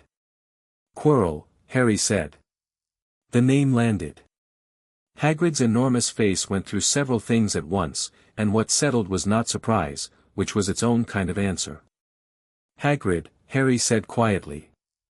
I've been watching him for 2 months. Something is wrong with him. Not just nervous, something else. And whatever it is, it wants the stone. Hagrid sat down on the log he'd been splitting. He looked at his hands for a moment. Then he looked at Harry with the expression of someone who has decided to trust something that frightens them. "There are 7 protections," he said. "I can't tell ya what all of them are. But I put the first one, Fluffy. My dog. He sleeps if ya play him music." "Music," Ron said. "Any music?" "Any music," Hagrid said, looking miserable about the fact that he'd just said this. "What are the others?" Harry asked. Hagrid shook his head. "I don't know all of them. Each professor set their own. Professor Dumbledore, Professor Flitwick, Professor Sprout, Professor Quirrell." He stopped, and the misery deepened. "Professor Snape. Professor McGonagall." Harry was quiet for a moment. "Quirrell set one of the protections." "He didn't, no one thought." Hagrid stopped. "He was a teacher. He was trusted. He set a protection on something he wants to steal," Harry said. Not accusingly, just noting the architecture of the problem, the elegant internal contradiction of it. Quirrell had been given access to the stone's defense and had used it to ensure that whatever protection he set would have a door in it he alone knew about. Harry stood up. "Thank you, Hagrid," he said. "Don't say anything about this to anyone yet." Hagrid looked at him with an expression of deep unhappiness and great trust. "Be careful, Harry," he said. "Whatever you're thinking, just, be careful." "I'm always careful," Harry said. He walked back up toward the castle in the thin December light with Ron and Hermione on either side of him, and the charm in his chest was doing the thing it had been doing all week, awake and attentive, the warm ember turned up to something brighter. "Quirrell set one of the protections," Hermione said, when they were out of Hagrid's earshot. "Yes. Which means whatever he set, he can get through it himself." "Yes. Which means the question isn't whether he can get to the stone," Ron said, following the thread with the quick practical intelligence that his chess playing had always suggested he had. "The question is when." "And what's stopping him?" Harry said. "He's been standing outside that door talking to something. He hasn't gone in yet. There's a reason." "What reason?" Hermione asked. Harry thought about Quirrell. About the nervousness that wasn't nervousness, the performance and the thing underneath the performance. About the turban. About the way Quirrell's eyes moved when he thought no one was watching, fast and assessing and carrying a quality that wasn't quite Quirrell's quality, a different kind of intelligence behind them sometimes, colder and more ancient than a nervous professor from Yorkshire had any right to carry. "There are 2 of them," Harry said. He felt Ron look at him sharply. "What?" "Quirrell isn't alone," Harry said. "I think Voldemort is with him somehow. Using him. And I think Voldemort hasn't been able to get to the stone directly because whatever is protecting it recognizes that what's inside Quirrell isn't entirely Quirrell." He paused. "But Quirrell is working out how to get around that. He's been studying it." The silence that followed was the kind that formed when information arrived that was too large to respond to immediately. "Harry," Hermione said, carefully, "if Voldemort is in the castle, he's been in the castle since September," Harry said. "Possibly longer. That's not new information. That's just the shape of the thing we've been looking at." She was quiet. Ron was quiet. They walked up the sloping grounds toward the castle entrance. Then Ron said, "Right. So what do we do?" Harry had been thinking about this since October. He had a fairly complete answer. "We need to know all 7 protections," he said. "We can work out Snape's and McGonagall's from what we already know about how they think. Flitwick's will be something charms-based. Sprout's will be something botanical. Dumbledore's," he paused. "I don't know what Dumbledore said yet. But we have time. He hasn't moved yet. When he does move, I want to be ahead of him." "You're planning to go down there," Hermione said. "If necessary," Harry said. "Not now. When necessary." "And you're not," she stopped herself. "Not what?" Harry said. Frightened, she said. Not critically. Just noting it, the way she noted everything. Harry thought about how to answer this honestly. No, he said. But I'm not reckless either. There's a difference. I know, she said. I've been trying to work out which one you are since the troll. And? Neither, she said. You're something else. She walked a few more steps. You knew what you were doing with the troll the whole time. You just knew. Like you'd already worked it out. I work things out fast, Harry said. That's different from not being afraid. Is it different? She said. He thought about that. I think so, he said. I think being afraid and being underprepared are different things. Most of what people call fear is actually just not knowing what to do next. Hermione looked at him for a long moment. That's either very wise or very concerning, she said. Both, probably, Ron said, from Harry's other side. Harry almost smiled. Christmas came and most of the school went home. Harry stayed because Privet Drive was not, in any meaningful sense, home, and because the near-empty castle was a gift he hadn't expected, access to corridors and rooms and the library without the traffic of several hundred students. He spent Christmas week in a way that would have looked, to an outside observer, like a boy reading books by a fire, and was actually a boy systematically working out the architecture of 7 magical defenses from available evidence. McGonagall's he determined in 2 days. It would be chess, transfiguration thinking, pattern and strategy and the imposition of will on a structured system. She would have made it demanding and beautiful and beatable if you understood strategy. He was comfortable with chess. Flitwick's, a logic problem, almost certainly, given the way Flitwick taught. Charms were applied logic to Flitwick's mind, his defense would reward the same thinking. Sprouts was botanical, probably Devil's Snare, which had appeared twice in the Magical Plants and Their Properties textbook with footnotes about its use in security contexts. Devil's Snare reacted to light and heat. Manageable. Snape's, Harry thought about this for a long time. Snape was a potions master above everything else. A potions-based defense with a logic element, probably involving choices. Snape had the kind of mind that built puzzles which were both beautiful and contemptuous of those who couldn't solve them. Quirrell's, the wild card. Harry didn't know what Quirrell had set. Whatever it was, Quirrell could bypass it. That was both a vulnerability and a clue. Dumbledore's was the one Harry couldn't work out yet, and he sat with that gap patiently. Dumbledore was the most powerful wizard alive, by most accounts, and what he set would be either nearly impassable for power-based approaches or impassable for cleverness-based approaches, because truly great protections exploited the approach of the person trying to breach them. Harry didn't know enough about Dumbledore yet to predict which direction he'd taken. He wrote to Hermione twice during the holidays with questions framed as general curiosity, and she wrote back with answers that contained more than she probably realized they contained, because Hermione's answers were comprehensive and comprehensive answers had edges that pointed toward things the question hadn't asked about. He got a Christmas present he hadn't expected, wrapped in brown paper with no note, an invisibility cloak that was the finest piece of magical fabric he'd ever touched.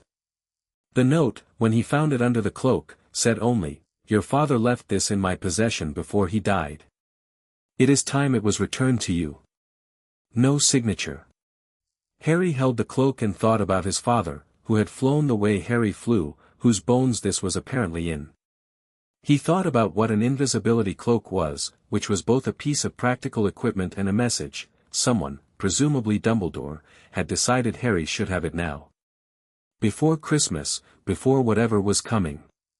He folded it carefully and put it in the inside pocket of his school bag, where it took up almost no space, and went back to his books. January. The spring term began and Quirrell was different. Not dramatically different, not to the school at large. But Harry had been watching him closely enough that the shift was visible. Something had resolved in him, or rather, something in what was driving him had resolved, the hesitation that had kept him standing outside the third-floor corridor talking instead of moving. It was gone. In its place was a focused patience that Harry recognized as the last stage before action. He was getting ready to make his move. Harry told Ron and Hermione on the second day back. "How long?" Ron asked. "I don't know," Harry said. "But soon. Before the end of term, I'd guess. Something is pushing the timeline. We should tell someone," Hermione said. "A teacher." "Dumbledore." "Dumbledore knows," Harry said. A pause. "He knows." Ron said. "He set one of the protections," Harry said. "He put the stone here. He knows there's a threat. He thought about this carefully. But he may not know the timeline has moved. And he may not know what I know about Quirrell specifically." He paused again. "I'll tell Dumbledore what I know. But I'm going to be ready whether he acts on it or not." "What does ready look like?" Hermione said. "I know 5 of the 7 protections," Harry said. "I need to know Quirrell's and Dumbledore's." Hermione looked at him. "The only way to know Quirrell's is to see it." "Yes," Harry said. "And Dumbledore's?" "I have a theory," Harry said. "But I need to test it." She waited. "Dumbledore set something involving desire," Harry said. "There's a mirror in the castle. The Mirror of Erist. I found out about it in Hogwarts, a history, a footnote about objects with specific enchantments stored in the school. It shows the viewer what they most deeply want. Dumbledore's protection will use it somehow, because what Dumbledore set would do what his other enchantments do, it would find the thing that makes the person trying to take the stone unable to take it." "Desire," Hermione said slowly. "So someone who wants to use the stone wouldn't be able to get it from the mirror. Because the mirror would show them using it, but not give it to them." "Yes," Harry said. "That's the theory. Then what's the actual mechanism?" Ron asked. "I don't know yet," Harry said. "That's what I need to work out. I need to look at the mirror." "It's on the 7th floor," Hermione said, which confirmed she'd been doing her own reading about it. "In an unused classroom." "I know where it is," Harry said. Ron looked at him. "The cloak," he said. "Yes," Harry said. "He went that night, alone. Not because he didn't trust them, but because the invisibility cloak was his, and because whatever the mirror showed him would be his, and because some things needed to be approached without witnesses in the way that conversations with the hat needed to happen in private, not to hide them, but because they required a particular quality of attention." The 7th floor was quiet. The classroom was unlocked, which suggested either that access wasn't restricted or that the enchantment itself was the protection. Harry slipped inside and let the cloak fall from his shoulders. The Mirror of Erist was tall and ornate and stood in the shadows of the room with the settled quality of something that had been here a long time and had no particular opinions about it. The inscription around the frame read Erist stra eru oit ube kafru oit on wosi, which Harry decoded in the time it took to read it. "I show not your face but your heart's desire." He stood in front of it. He looked. What he saw was himself, not how he currently looked, not the size of his age small boy in school robes, but himself as if seen from slightly outside, standing in a room Harry didn't recognize. And standing beside him, close, unmistakably, was a woman with red hair and green eyes and a face that was not his face but that his face came from, the cheekbones, the particular way the eyes turned up slightly at the corners, the quality of stillness in it. She was looking at Harry in the mirror the way you looked at something you were deeply, completely glad existed. Beside her was a man with dark hair and glasses, Harry's hair, Harry's build, a different face, a face that laughed, and his hand was on Harry's shoulder. Behind them, in the mirror, other figures, grandparents, perhaps, or relatives Harry couldn't name but whose faces had the quality of family, the particular way people looked when they'd made the same choices over generations. Harry stood in front of the mirror for a long time. He didn't cry. He didn't feel the desperate, pulling ache that the book had described in its one reference to the mirror, the kind of longing that could trap a person, returning night after night for the image of what they couldn't have. What he felt was quieter than that. Sadder and more complete, like something that had space for both the loss and the love simultaneously, without one canceling the other. He looked at his mother's face. At the way she was looking at him. The charm pulsed in his chest, deep and slow and certain. He understood, looking at her face in the mirror, something he hadn't been able to articulate before. She hadn't built the charm because she'd been afraid. She hadn't built it in desperation or grief. She'd built it the same way she'd have built anything, with precision and care and the focused attention of someone who understood what they were doing and why. She'd built it because she'd chosen to. Because she'd decided, before she knew what would happen to her, that what mattered most was that he survive it. Not just physically. In himself.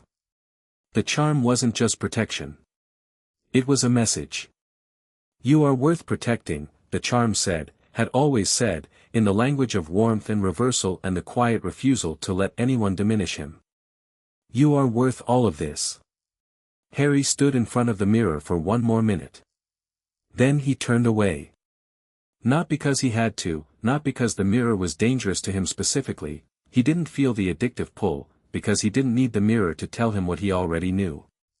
He turned away because he'd gotten what he came for, which was not the image of his family but the understanding of the mechanism. The mirror's protection worked through desire. If you wanted to use the stone, you saw yourself using it, and could never touch it. If you wanted only to find the stone, if your desire was the stone itself without agenda, it would appear in your pocket. He reached into his pocket. Nothing. Right. He hadn't needed it to be there. He'd needed to understand the mechanism. He folded the invisibility cloak back over his shoulders and went back through the dark corridors to Gryffindor Tower. The charm was warm and certain in his chest. He was ready. February, and then March, and the quality of Quirrell's waiting changed again. Harry watched and measured and revised his timeline. Something had happened, something external to the castle, or some threshold had been crossed internally, and Quirrell was moving from readiness to imminent action. Harry could see it in the way he moved through the school. The performance was thinning. Not enough for anyone else to notice, but Harry had been watching for months and he could see the edges of it fraying, the nervousness becoming something rawer and less managed underneath. He was running out of time to pretend. Harry sat in the library on the last Thursday in March with Ron and Hermione and the map of what he knew, which was nearly complete now, and said, "It's going to be soon." Days, not weeks. Ron set down his quill. "How soon?" "I don't know exactly," Harry said. "But he's not going to wait for the end of term." He looked at both of them. "I'm going to Dumbledore tonight. With everything." Hermione let out a small breath of relief. "Good," she said. He went to Dumbledore's office after dinner and knocked. "Come in," said a voice like something that understood rooms. Dumbledore was at his desk, and he looked at Harry over his half-moon glasses with an expression that contained several things at once, genuine warmth, genuine intelligence, and something that was being managed very carefully underneath both, the way Petunia's grief was always managed. Harry had the immediate sense of speaking to someone who already knew more than they were going to immediately indicate, which he recognized as a negotiating position rather than hostility. "Mr. Potter," Dumbledore said. "Sit down." Harry sat. "I know about the stone," he said. "And I know about Quirrell." Dumbledore was very still for a moment. Then he settled back in his chair with the ease of someone who had decided how to approach the next part of this conversation. "Tell me," he said. "What do you know?" Harry told him. Clearly, in order, with the evidence for each conclusion stated alongside the conclusion itself. He watched Dumbledore's face as he did this and saw, with the reading people's skill he'd spent 10 years developing, that Dumbledore was genuinely surprised by some of it, the specifics of Quirrell's timeline, the observation about the turban, the detail about Quirrell standing outside the corridor talking. He had known the threat was real. He had perhaps underestimated how far along it was. When Harry finished, Dumbledore was quiet for a moment that had a different quality from his usual silences. "You are," he said finally, "quite extraordinary, Mr. Potter." I've had good reason to pay attention to things, Harry said. A small smile. Yes. I suppose you have. He looked at Harry with the warm intelligent managed expression, and Harry looked back, and there was, for a moment, a quality in their exchange that was the quality of two people deciding how honest to be with each other. You knew about the charm, Harry said. My mother's. The speculum clause. Dumbledore looked at him. The management became more visible, which was itself an answer. I knew your mother had done something beyond the standard sacrificial protection, he said carefully. The full extent of it, I have been learning alongside you, in some respects. It protected me for 10 years, Harry said. Everything the Dursleys did came back to them. Something moved through Dumbledore's expression. I know, he said, and the two words carried a weight that Harry filed carefully. I know, and I am, he paused. I made decisions about where to place you that I believed were correct, and I believe they were. But I was not unaware that the situation was difficult. It wasn't difficult, Harry said. It was fine. The charm made it fine. He held the old man's gaze. But it would have been better if you told me what I was and why I was there, instead of letting me work it out from library books. Dumbledore held his gaze in return. Yes, he said. It would have been. He said it without qualification, without the deflection of someone managing a conversation. He said it as acknowledgement, simple and complete. Harry nodded once. What are you going to do about Quirrell? He asked. I am going to be more watchful, Dumbledore said. And I am going to trust that the stone's protections, most of them, will hold long enough for me to act if necessary. Most of them, Harry said. A pause. Quirrell set one of the defenses, Dumbledore said. I had begun to suspect his loyalties but had not yet. He set a door into his own defense, Harry said. Whatever he built, he can bypass it. That means he needs to get through 6 others. Dumbledore looked at him for a long moment. How do you know that? Because it's what I would do, Harry said, if I were in his position and had access. The long moment extended. Dumbledore's expression moved through something complicated, and what it arrived at was something that might have been the closest thing to surprise Harry had yet seen on his face. Mr. Potter, he said, I want you to know something. If the time comes, and I do not believe it will, but if it does, and you find yourself facing what is in that corridor, you are not to go down there alone. I know, Harry said. Do you agree? Harry looked at him steadily. I'll tell Ron and Hermione everything I know, he said. If it comes to that. Dumbledore held his gaze.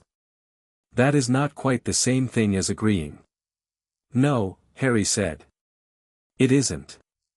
Dumbledore looked at him for a long moment, and whatever he saw, it settled something, because he sat back and said, with the warmth coming forward past the management, your mother was one of the finest students this school has ever had. I know, Harry said. I'm starting to understand how much. He stood, thanked the headmaster, and walked back down through the castle to the Gryffindor common room, where Ron was losing at chess to himself in the experimental way of someone testing a theory, and Hermione was reading, and the fire was warm. He sat down and looked at both of them and said, Dumbledore knows. He's watching. But we need to be ready anyway. Ron looked up from his chess pieces. Ready how? All the way, Harry said. The fire crackled. Outside the tower windows, the Scottish sky was going from dark to darker, and somewhere beneath the castle, something ancient waited in the dark, patient and cold and coming. Harry was patient too. And he was coming first. Chapter 7, The Mirror and the Stone. April dissolved into May the way the Scottish Highlands managed it, not gradually but in sudden decisions, cold one morning and sharply green the next, the loch throwing back the sky in a way that made the grounds look larger than they were. Harry noticed all of this the way he noticed everything, in passing, while thinking about something else. What he was thinking about was Quirrell's defense. It was the last gap in his map. He'd worked out all the others through deduction, observation, and in Hermione's case one extremely productive library session that had ended with her saying Devil's Snare. Definitely, Professor Sprout mentioned its properties twice in herbology, and there are clear signs it's been cultivated in the lower greenhouses in the tone of someone completing a puzzle they'd been working on for weeks. But Quirrell's protection remained blank. Whatever he'd set, it had no obvious signature in his teaching or his behavior, which meant either it was something outside his apparent expertise or it was something disguised to look like it was. Harry sat with this gap and waited. The Quidditch season had run its course. Gryffindor had won the cup, which Harry noted as a pleasant fact without particular ego about his own contribution, though his contribution had been substantial. Oliver Wood had spent 3 weeks being emotional about it in the way people were emotional about things that had cost them a long time and a lot of effort, which Harry respected. The exams were in May, and Harry sat through them with the calm thoroughness of someone who had been studying since August. The practical charms exam, producing a fountain of wine, he executed with the same controlled precision he'd been applying since October. McGonagall watched him transfigure a mouse into a snuff box with an expression she kept entirely professional. Flitwick made a small, pleased sound when the fountain produced exactly the right color and consistency. Snape watched his potions practical with the focused attention of someone who had been watching Harry all year with a quality of assessment that hadn't resolved into anything predictable. After the potions exam, walking back through the dungeon corridor, Ron said, "I think Snape almost smiled when your potion came out right." "He didn't smile," Harry said. There was a facial movement. "Controlled assessment," Harry said. "It's different." Hermione, on Harry's other side, said, "He's been different with you since that first lesson. When you answered all 3 questions." "He was expecting to embarrass me," Harry said. "He recalibrated." "He's been recalibrating since." "Toward what?" Ron asked. Harry thought about this. Snape's attention had the quality of something with a specific subject, not just Harry Potter as a general category but something more particular that Harry hadn't fully identified yet. There was history in it.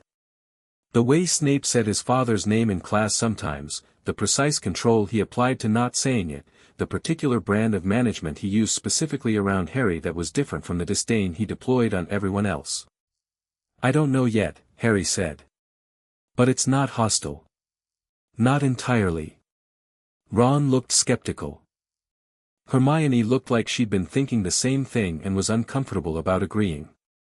The night it happened was the 4th of June. Harry knew it was the night because of Quirrell. He'd been watching him all through the exam period, tracking the quality of that focused patience, and on the 4th of June something changed. Not the performance, the stutter was there, the trembling hands, but underneath the performance the temperature was different.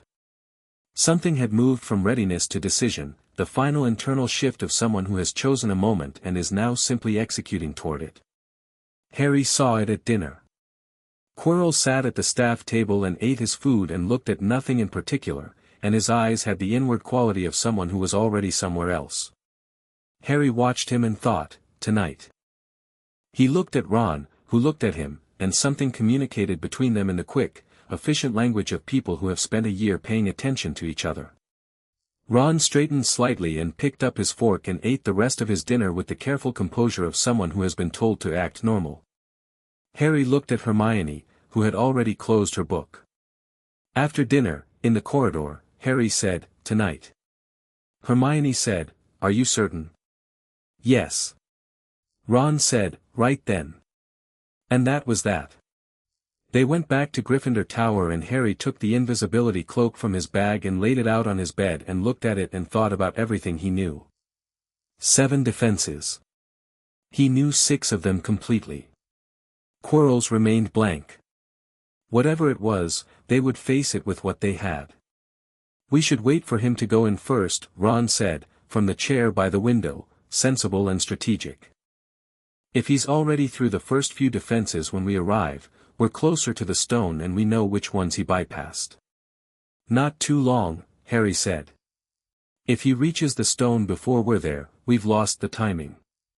20 minutes, Hermione said. "He'll need time with Fluffy." If Hagrid was telling the truth about music, he'll need to get the dog under and move the trapdoor. That takes time. 20 minutes, Harry agreed. They sat in the Gryffindor common room for 20 minutes. The fire burned. The portrait hole was quiet. Around them other students moved and talked and did homework and had no idea that anything was different about this particular evening. At 20 minutes Harry stood up, put on the cloak, and said, "Let's go." The third-floor corridor was empty. The door was already open. Harry crouched and looked through the trapdoor in the floor. Fluffy was visible in the chamber below, enormous and three-headed and deeply asleep, one massive breath at a time. Near the trapdoor, lying on the floor, was a small golden harp, still faintly humming. "Quirrell played it to sleep," Hermione said quietly. "Recently, it's still going." "If it stops," Ron said, "the dog wakes up." "We'll be through the trapdoor before it stops," Harry said, and dropped in. The landing was soft, a large, tangled mass of something dark and green that moved immediately, wrapping around his ankles with the aggressive enthusiasm of vegetation that had been waiting for exactly this. Devil's Snare. Harry reached into his bag, withdrew his wand, and said, "Lumos Maxima," not the standard illumination charm but its amplified variant, producing a burst of daylight-quality brightness. The Devil's Snare released and recoiled with the decisive speed of something that had changed its mind entirely. Ron landed beside him and started to panic. "It's got my Lumos Maxima," Harry said, directed at Ron's portion. Released. Ron stood up. Hermione came down cleanly and had her own wand out before she'd fully landed. "Right," she said, brushing something off her robe. Through. The next chamber was full of birds, no, not birds. Keys. Hundreds of winged keys, swooping and circling, the room containing an ancient broom and a locked door. Harry assessed it in 6 seconds. One of the keys was different, slightly larger, slightly different in the way it caught the light, the kind of variation that someone who built a puzzle would make just large enough to be findable if you were looking, just subtle enough to be missed if you weren't. He took the broom and he flew, and he was good at this, and the key was in his hand in under 40 seconds. He unlocked the door while Hermione and Ron were still watching the keys and pushed through. The third chamber was the chess room. It was enormous. Life-sized chess pieces on a stone board, black against white. A door on the far side. The three of them stood at the edge of it and Harry looked at the board. McGonagall's defense. He knew how she thought, the chess of it, pattern and force and the beauty of a strategy executed completely. He looked at the board for a long time without speaking. "I can play this," Ron said, from beside him. He was looking at the board with an expression Harry recognized from the common room chess matches, not intimidated but engaged, the expression of someone who has found their specific thing. "I know what she's done here. The pieces are arranged to force a specific response at every point. If you try to improvise, it cascades against you." "What's the line?" Harry said. Ron walked the edge of the board, looking. He pointed. "We take the white. Queen's side. I need to play the knight. You take bishop. Hermione, queen's rook." He paused. "I'm going to have to sacrifice. Don't argue with me about it when it happens, because the timing is going to matter." Harry looked at him. "Are you sure?" "I've been playing chess since I was 3, Ron said. My mum used to call me the strategic member of the family, which mostly annoyed Fred and George but was accurate." He looked at Harry steadily. "Trust me on this one." "I trust you," Harry said. The game took 11 minutes. Ron played it with a focus and precision that Harry watched with genuine respect, the board responding to each move with the grinding weight of animated stone, pieces clashing and taking and being taken. Ron called his moves aloud, quiet and certain, tracking 6 sequences ahead, and twice Harry saw him make a move that looked like a mistake and wasn't, that was setting up something 3 moves forward that would have been invisible unless you were running the whole board simultaneously. When Ron said, "Now, Harry moved his bishop and the white queen swung around and took Ron's knight, Ron, and Ron went down hard and Harry's chest did something sharp and physical. "Go," Ron said from the floor, winded. "I'm fine. I'm fine, go, the door's open." It was. Harry went through, Hermione at his heel, and paused at the threshold to look back. Ron was sitting up, one hand pressed to his side, alive and conscious and waving them forward with a clarity of purpose that Harry thought was one of the finest things he'd encountered. He went through. The next chamber smelled wrong. It smelled of something cold and thick, and in the middle of the room lay a mountain troll, larger than the one from Halloween, unconscious, with the specific quality of something recently and forcefully subdued. Quirrell's doing. Whatever his defense had been, he'd already passed through it, and the room was done. Harry noted this and kept moving. The door on the far side was unlocked. The fifth chamber was fire, purple flames behind them, black flames ahead, a table with bottles on it. Logic problem. Snape's work, and Harry knew Snape's work well enough by now to understand how he thought. He made puzzles beautiful and contemptuous and internally consistent, and the answer was always there, exact and unreachable to those who came in hoping rather than thinking. Hermione went to the bottles. She read the poem on the scroll. She moved among the bottles with the focused efficiency of someone applying a trained analytical process, touching each one, holding it up to the fire, checking weight and temperature and some quality Harry couldn't entirely identify but watched her use. "This one," she said, after 3 minutes. "To go forward." Harry looked at the bottle. "One swallow. The scroll says enough to get one person through." "One person." Harry looked at the black flames ahead and then at the purple flames behind. The purple flames went back to the chess room. Ron was in the chess room. He looked at Hermione. "You go back," he said. She looked at him with the expression of someone who had been expecting to have this argument. "Harry, Ron is back there and he took a hit from a stone queen and he needs help getting out," Harry said. "You've done your part. You worked this out," he nodded at the bottles. "I need you to get Ron out." She looked at him steadily. "What's ahead of you is Quirrell and Voldemort." "Yes," Harry said. "You're going alone." "Yes." She stopped. She looked at him for a long moment with everything she'd been observing since September on her face, the quality of his attention, the way he moved through problems, the particular thing about him that she described on the castle grounds as neither frightened nor reckless. "You've already worked out how to handle it," she said. "I have a theory," Harry said. "How good is the theory?" "I think it's correct," Harry said. "But theories need testing." Something moved through her expression, something between "this is a terrible idea and you already know that and you're going anyway." She looked at the flames. She looked at him. "Come back," she said, in a voice that was very precisely controlled and contained, underneath the control, something that was genuine and large and didn't have a name yet. "I intend to," Harry said.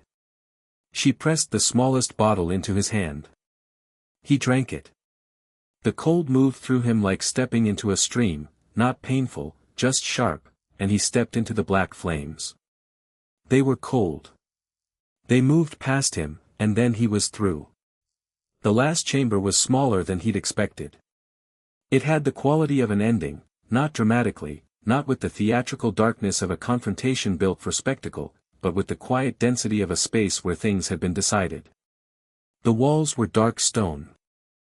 At the far end stood the mirror of Eriste, tall and ornate and present, as it had been on the 7th floor, the same inscription around the frame. In front of the mirror stood Quirrell. Quirrell had his back to Harry. He was still, perfectly still, not the performance stillness but the real kind, the stillness of concentration. He was speaking, low and urgent, and Harry understood within 2 words that he wasn't speaking to himself. "Can't see it. The mirror shows me myself presenting it, but I can't take it. There's a mechanism I don't, let me look," said another voice. Harry's hand tightened on his wand. The second voice had a quality that was not Quirrell's quality, colder, more precise, with something underneath it that was very old and very focused, like a blade that had been kept sharp for a long time by someone who intended to use it. It came from Quirrell and didn't come from Quirrell. It came from somewhere that was inside Quirrell in the way that the charm was inside Harry, parasitic rather than native, hosted rather than grown. Harry walked into the center of the room. "You've been at this for 20 minutes, Harry said. "I'd say you've worked out that simple desire isn't going to do it." Quirrell turned around. The performance was gone. Entirely, completely, without remainder. The stutter wasn't there, the trembling hands weren't there, the wide frightened eyes weren't there.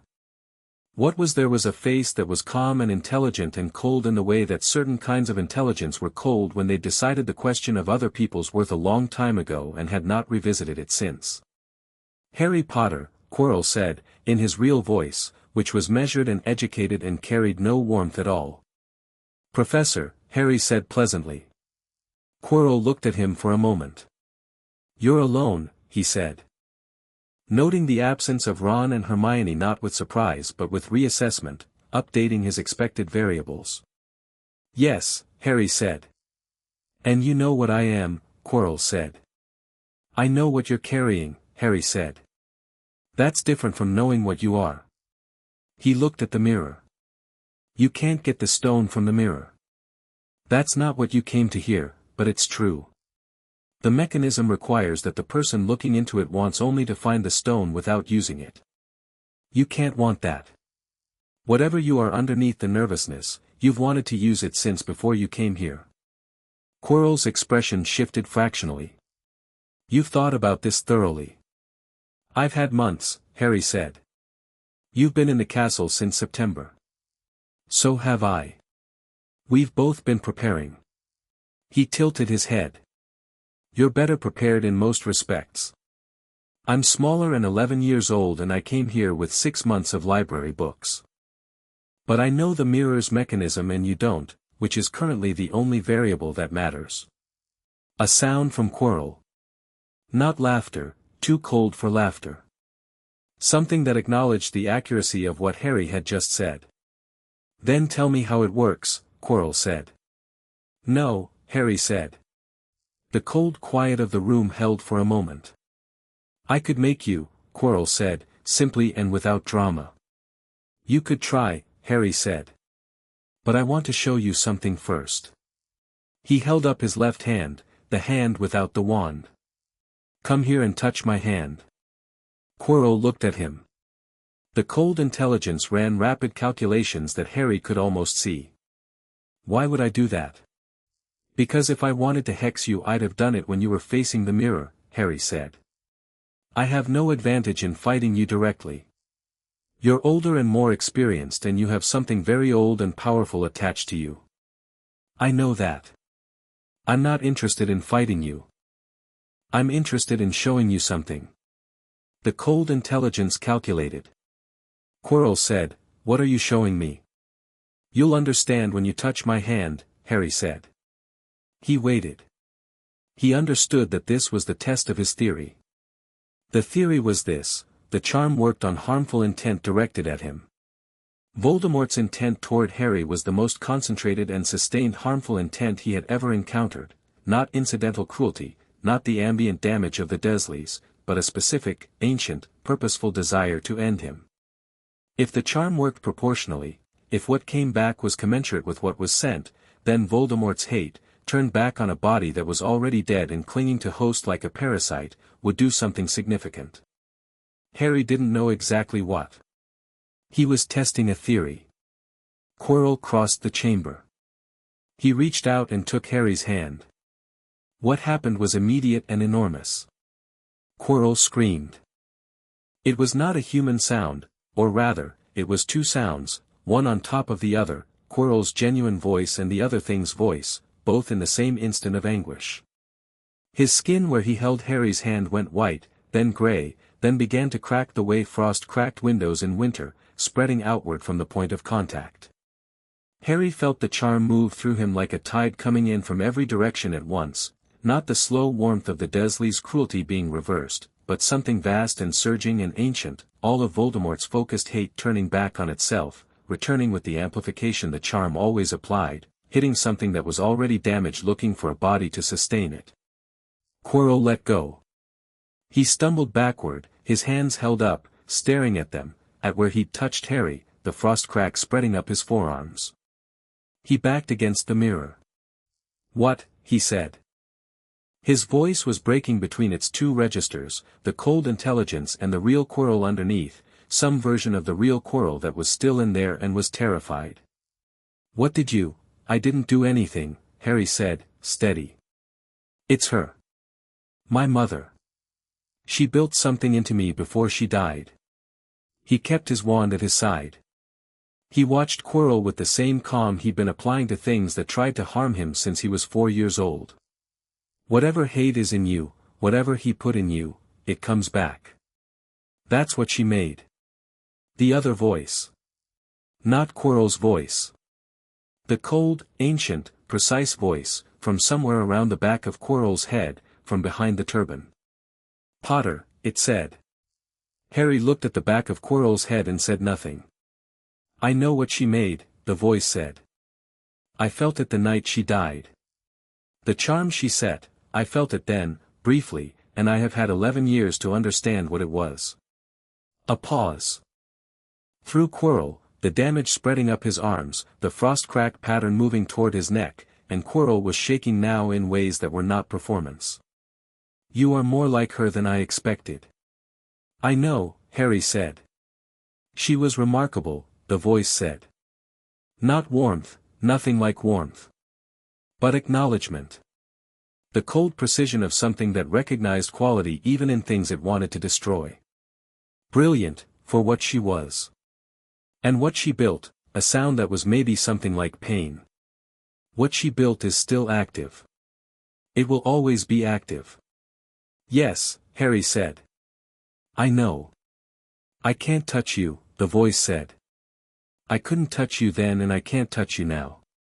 "No," Harry said. "And you can't have the stone." A long pause. Quirrell had sunk to the floor. The frost crack had reached his jaw.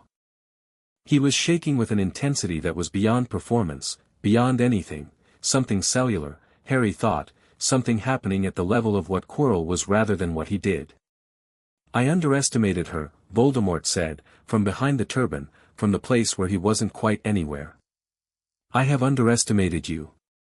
"What my mother understood," Harry said, "was that you can't take something that was freely given. The charm was given. It can't be taken back." He looked at Quirrell, at the ruin of the man, who was somewhere still inside this, who had made choices that had led here and was now experiencing the cost of them in a very physical way. Quirrell made his choices. But you used him. You've been using people your whole existence. And you will stop me, the voice said. Not mockery, assessment. "I'm 11, Harry said. "I'm not going to stop you tonight. You're going to go somewhere else and rebuild and eventually come back." He looked at the mirror, at his own reflection. "But you won't be able to use this. And you won't be able to touch me. And every time you send something at me it will come back." He paused. "My mother made sure of that." The chamber was quiet. Quirrell made a sound that was past language. The mirror of Eriste reflected Harry's face and nothing else, no family, no figures behind him. Just him, present and clear. He looked at his own reflection and thought about what the mirror was for, and then he reached into the pocket of his robe. The stone was there. Not warm, not cold, present, solid, real. He looked at it in his palm. Didn't feel desire for it, didn't feel power from it. Felt, if anything, the enormous weight of what it represented, centuries of life sustained beyond their natural span, a man and woman somewhere in Devon who had been alive since before the printing press and who had created this object and this situation. He put it back in his pocket. "I'm keeping this," he said. "Until Dumbledore decides what to do with it." The voice from behind the turban said nothing for a moment. "Then, you are going to be a very significant problem." "I expect so," Harry said. He turned and walked back toward the black flames. Behind him, Quirrell made a sound he would remember for a long time afterward, not pain exactly, or not only pain, but something larger, the sound of a person who has realized too late what they surrendered and what it cost them, reaching the end of what they chose. Harry went through the black flames and back into the purple. Then he ran. He came through the devil's snare chamber at speed, calling the light ahead of him so the plants never got a grip, and burst into the chess room where Ron was sitting up against the far wall with Hermione beside him and her wand lit and a look on his face that went from anxiety to relief to something that wanted to ask 15 questions simultaneously. "Are you?" Ron started. "I'm fine," Harry said. "Can you walk?" "I can walk," Ron said, with the determined certainty of someone who had decided that the answer to this question was yes regardless of the evidence. He stood up and only wobbled slightly. Hermione caught his arm. "Did you get it?" Harry tapped his pocket. Ron's eyes went wide. "You actually got it." "Dumbledore needs it," Harry said. "We need to go up." "What happened to Quirrell?" Hermione asked. "He'll need medical help," Harry said. "Quickly." She looked at him. He looked back. She nodded once, a small precise motion, and put her arm more firmly under Ron's, and they went back up through the trapdoor into the corridor, where Fluffy was still asleep and the harp was still humming and the ordinary sounds of the castle above them were so mundane that Harry found them, briefly, extraordinary. The castle at midnight. Stone and wood and hundreds of sleeping people and floating candles in empty hallways and staircases deciding to move for no particular reason. Harry walked through it with the stone in his pocket and the charm warm in his chest and felt something that he'd been carrying for months, the focused readiness of someone waiting for something large, begin to ease. Not over. He knew it wasn't over. The voice in the chamber below had said it clearly and without pretense, it would go somewhere and rebuild and come back. That was the shape of what was ahead of him, not this single night but years, an entire horizon of this. He was 11 years old and he had a long way to go. He looked at Ron, limping determinedly at Hermione's side, jaw set, already starting to say something about the chess game with the measured pride of someone who had executed well and knew it. He looked at Hermione, who was listening to Ron and checking his weight on her arm at the same time and had her wand still in her other hand and hadn't relaxed her grip on it. He thought about the hat. About what kind of wizard he wanted to be. About most useful to what and the answer he'd given. To whatever's coming. He put his hand briefly in his pocket and felt the stone and thought about his mother, who had done something extraordinary in the last moments of her life so that whatever was coming would find him ready. He was ready. He was going to keep being ready. The portrait hole opened at the fat lady's sleepy indignation, and they climbed into the common room, and the fire had died down to embers, and Harry sat in an armchair and looked at those embers for a long time while Ron talked and Hermione made sure Ron wasn't concussed and the castle settled around them into its deep middle of the night quiet. He took the stone out of his pocket once more and looked at it, small and red and heavy with everything it meant. Then he put it carefully in the inside pocket of his bag and sat back and looked at the embers. His chest was warm and steady and certain. "You are worth all of this," the charm said, had always said. Harry sat with that and let it be true. Chapter 8, the name she left in his blood. Harry woke up in the hospital wing. He hadn't known he was going to wake up there, he'd walked to Gryffindor Tower, he'd sat by the fire, he'd felt fine in all the ways he'd been cataloguing since the chamber. But apparently somewhere between the embers and the stairs his body had made a different assessment, because Madame Pomfrey was standing over him with the expression of someone who had been kept very busy overnight and had opinions about it. "You," she said, "are staying here until I say otherwise." "All right," Harry said. "You collapsed on the 7th floor landing," she said. "Mr. Weasley carried you." She checked something on a clipboard with the brisk efficiency of someone who communicated concern through thoroughness rather than softness. "You have mild magical depletion and what appears to be a contact reaction to something with a very unusual magical signature. I've never seen it quite like this before." "What does it look like?" Harry asked. She showed him his own hand. The palm was faintly marked, not the frost crack pattern that had appeared on Quirrell's skin, but something like its inverse. Where Quirrell's skin had shown damage, Harry's showed a faint trace of golden light under the surface, already fading.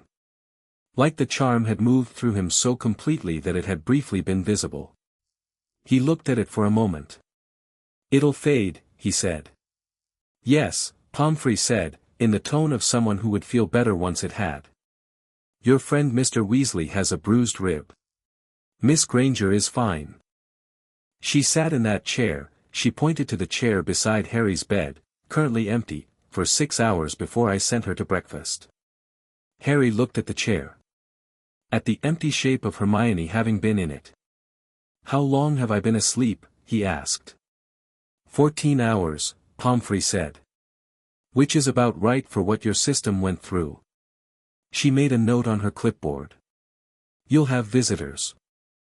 I've been holding them off, but the headmaster has been asking every 2 hours with the patience of someone who expects to be told yes eventually." "Send him in," Harry said. Pomfrey gave him the look of someone who had expected him to say not yet, assessed it, and moved on. She brought him toast and a glass of something orange and set them on the table by his bed. "After you've eaten," she said. Harry ate the toast. It tasted enormously good, the way food tasted after your body had spent a significant amount of energy doing something unusual. He ate all of it and drank the orange thing, which was cold and slightly bitter and evidently medicinal, and then he sat back against the pillow and looked at the ceiling of the hospital wing, which was plain stone and contained no particular information but was a good surface for thinking. He thought about Quirrell. Pomfrey had told him, without prompting, that Quirrell had been found in the chamber by Dumbledore and brought up and was being attended to. She'd said this in the careful tone of someone reporting a fact that had more inside it than the fact itself contained, and Harry had read this as it is serious and uncertain, which he was still sitting with. Quirrell had made his choices. That was true, and Harry wasn't going to construct a narrative that removed the weight of them.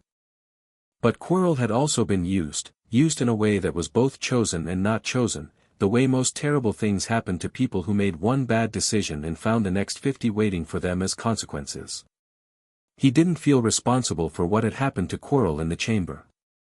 He also didn't feel nothing about it. He was filing this in the place without a label. Dumbledore came in at 10:30, moving through the hospital wing with the particular quality of someone who occupied space differently from other people, not larger, exactly, but more considered, as if each step was aware of itself. He had the half-moon glasses and the long robes and the expression Harry had seen in his office, which was warm and intelligent and managing something underneath, but the managing was less tight today. Something had shifted in it. He sat in the chair beside Harry's bed, Hermione's chair, and looked at Harry over his glasses, and Harry looked back, and the thing that had passed between them in the office 2 months ago was still there but different now. More honest on both sides. "How are you feeling?" Dumbledore asked. "Fine," Harry said. "Better than I should probably be, given everything." "Yes," Dumbledore said. "Your mother's work is thorough." He said this with an admiration that was entirely genuine, and Harry noted this. Not the management version of admiration, the kind that had agenda in it. The real kind. "I've spent the last several hours examining what she built, with your permission and Madame Pomfrey's cooperation, and I want to tell you that what Lily constructed in your blood is among the most sophisticated magical work I have encountered in a life that has been rather long and rather full of sophisticated magical work." "I know," Harry said. "I read Core Magic 4 times. A small, real smile. "Yes. I imagined you might have." He settled back in the chair. "The stone is in Flamel's possession. I sent it last night. We had a conversation about what to do with it. Nicholas and his wife they are going to do something they have been avoiding for a very long time, which is let it go. They are old, and they have been old for longer than is perhaps natural, and I think they are not entirely sorry." Harry thought about this. About a man and a woman who had been alive for 600 years and were now making peace with the end of that. "They chose it, though," he said. "They made the choice to use the stone." "They did," Dumbledore said. "And now they are making a different choice." He looked at Harry steadily. Choices compound. The good ones and the bad ones both. Harry heard the shape of the statement, that it was about more than flannel. What happened to Quirrell, he said. The warmth in Dumbledore's expression didn't disappear, but something in it became more careful. He is alive, Dumbledore said. He is. The damage your mother's charm did to Voldemort's attachment was significant enough that the attachment is gone. Voldemort is, dispersed again. Very greatly weakened. He paused. Quirrell is alive, but what he is now, without the presence he had been carrying, is somewhat unclear. He is being treated. Harry looked at him. Was he there before Voldemort came, or did Voldemort make him? Dumbledore considered this question seriously, which Harry appreciated. Both, he said finally. Quirrell was a man who was afraid of many things and had convinced himself that if he had power he would stop being afraid. Voldemort found that particular architecture of longing and walked through it. There was a real person inside what you encountered in that chamber, but by the time you saw him, the real person had been reduced. He called her remarkable, Harry said. Voldemort did. About my mother. Dumbledore was very still for a moment. What did he say? That she was brilliant for what she was, Harry said. That he'd felt the charm when she died and had spent 11 years understanding it. And that he'd underestimated her. He paused. He sounded like he meant it. The analytical part, not the warmth part. He didn't have warmth. But he recognized the quality of what she did. Dumbledore was quiet. Whatever he was sitting with, it was large. She was, he said finally. Remarkable. I have been a teacher for a very long time, and in that time I have had perhaps 5 students who had the quality she had, the ability to look at magic not as a set of things to learn but as a language to understand. She spoke it fluently. Not just correctly, fluently. He looked at Harry. You have it too. I have been watching you all year. I know you've been watching me, Harry said. I know you know, Dumbledore said, and the smile came back briefly. You are not a child who is easy to watch without being noticed. Harry looked at the fading light in his palm. I want to ask you something, he said. And I want an honest answer. I will try, Dumbledore said. Not of course or certainly, I will try, which was more honest than the alternatives. Did you know she'd built the speculum clause? Harry asked. When you placed me at the Dursleys. Did you know what she'd put in me? Dumbledore looked at him for a long time. I knew she had done something beyond the standard sacrifice, he said. I knew that the blood protection required by the familial ward would be strengthened by it. I did not know, could not have known, the specificity of what she built. He paused. I knew there was something in you that would protect you. I trusted that it would be sufficient. And if it hadn't been? Harry said. Then I would have been wrong, Dumbledore said simply. I have been wrong before. I will be wrong again. I try to be wrong about small things and right about large ones, but the calculus is not always in my control. He looked at Harry steadily. I placed you with the Dursleys because the blood protection required it. I believed the environment would be difficult but survivable. I did not adequately account for the fact that surviving and flourishing are not the same thing. Harry thought about this. About survivable. About the 8 steps and the library and Archimedes and the 26 days of textbooks. About whether what had happened to him in the cupboard under the stairs was survival or something else. I think I flourished, Harry said. Not because of them. In spite of them. But I think I did. Dumbledore looked at him with something that was not quite sadness and not quite pride, something that occupied the complicated space between them. I think so too, he said. And I think Lily built you too. They sat with that for a moment. There's going to be more of this, Harry said. He said he'd come back. He'll find a way. Yes, Dumbledore said. He will. In time. What kind of time? I don't know precisely. Years, I think. He is very greatly weakened. He looked at Harry. You have years in which to prepare. I've been preparing since I was 5, Harry said. Yes, Dumbledore said. I know. He stood, adjusting his robes, preparing to leave in the way that large people prepared to leave, gathering themselves, becoming organized for the next thing. Then he stopped and looked at Harry once more. There is something else, he said. Something I should have told you before now, and which I am going to tell you today because I think you have earned it and because, he paused. Because Lily would have told you herself, and since she cannot, I will. Harry sat up slightly.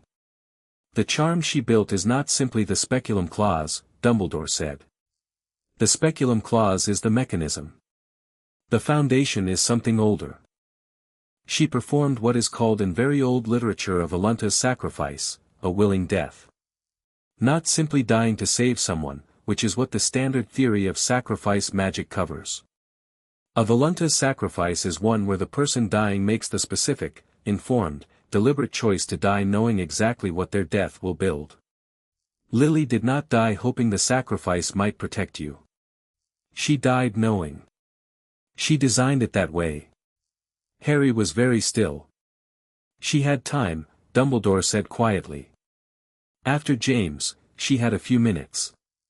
Voldemort offered her a choice, a chance to step aside, because he wanted her alive for reasons that no longer matter. She chose to die. Deliberately. As the final act of a spell she had been constructing for months. He looked at Harry.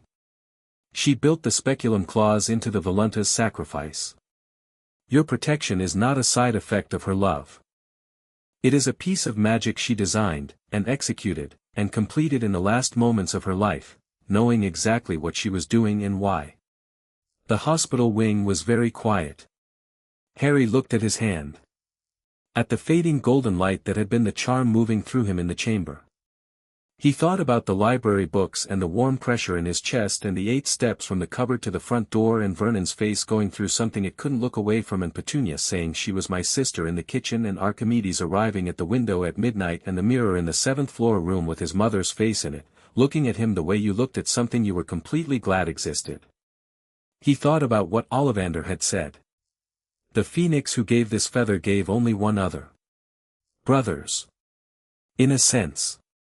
He thought about his mother sitting in Ollivander's, holding a willow wand, excellent for charms, and deciding something. Not reactively, not in grief or despair. Deciding. The way Harry decided things, from information, with method, with complete commitment to the conclusion. She planned it, Harry said. Not a question. Yes, Dumbledore said. For months before she died, she was constructing the architecture of your protection. She knew Voldemort was coming. She knew what it would require. She built something that has never been built before or since, because what it required was not just skill but, he stopped. She loved you the way very few people love anything. With her whole intelligence alongside her whole heart. The two things together are extraordinarily rare. Harry was quiet for a long time. He felt the charm in his chest, the warm, steady, certain pulse that had been there his whole life, that had been the first thing he'd felt when he was old enough to feel things, that had walked with him through every year of the cupboard and every library book and every morning in a house that didn't want him. He felt it the way he'd always felt it, particular and present, like a hand pressed warm against the inside of his sternum. Like something that had made a decision. She's still in it, Harry said. Isn't she? The charm. She's not, it's not just a mechanism. She's still in there. Dumbledore looked at him, and what was in his expression now was not managed at all. It was simply the face of an old man who had loved a student and lost her and was looking at what she'd left behind. That is the nature of a voluntas sacrifice, he said. The intention of the caster becomes part of the magic. It doesn't diminish over time. It remains. Harry pressed his hand against his chest. Against the warm pulse. Against the thing that had always been there, patient and steady and certain, that had said you are worth this every morning of his life without words, in the language of warmth and resistance and the simple ongoing fact of his survival. He thought about how many times he'd lain in the cupboard in the dark and felt it, and understood, without vocabulary, that he wasn't alone. He hadn't been. He hadn't, ever, been alone. He closed his eyes for a moment. Not grief, something that held grief inside it but was larger than grief. Something that had a lot of other things in it as well. Gratitude was part of it. Recognition. The feeling of finally having the right name for something you'd carried your whole life. He opened his eyes. "Thank you," he said to Dumbledore. "For telling me." Dumbledore held his gaze for a moment. "Thank you," he said, "for asking the right questions." He left, and the hospital wing was quiet, and Harry sat with the stone's absence from his pocket. He'd handed it over without ceremony that morning, the right decision made simply because it was right, and with the charm in his chest and the new, full understanding of what it was, and felt the particular quality of a thing understood completely after a long time of being understood partially. Ron arrived at noon, walking with the careful gait of someone with a bruised rib who had decided not to acknowledge the bruised rib. He sat in the chair, looked at Harry with the direct, uncomplicated relief of someone who had been worried and was glad to be able to stop, and said, "Pomfrey says you're fine." "I'm fine," Harry said. "Good." Ron stretched his legs out. "I've been thinking about the chess." "Yes." "Move 14, Ron said. I could have kept the knight another 2 moves if I'd taken a different line. It would have been more elegant." Harry looked at him. "You won," he said. "The definition of elegant in chess is winning." "No it isn't," Ron said, with the conviction of someone who had strong opinions about this. "Elegant is winning well. Anyone can win if they're willing to sacrifice everything. The skill is in the economy." "You sacrificed yourself," Harry said. "I know," Ron said. "But I could have done it 2 moves later and the board would have been cleaner." He pulled a slightly crushed chocolate frog from his pocket and ate it without ceremony. "Next time I'll get move 14 right." Harry looked at him, at the easy competence he wore so lightly, the real and practiced intelligence that existed inside the most unpretentious exterior Harry had encountered, and thought that Ron Weasley was one of the best people he'd met, and that he was going to say so. "You're the best chess player I know," Harry said. Ron looked at him sideways. "You don't know that many chess players." "No," Harry agreed. "But I'd make the same assessment if I knew 1,000.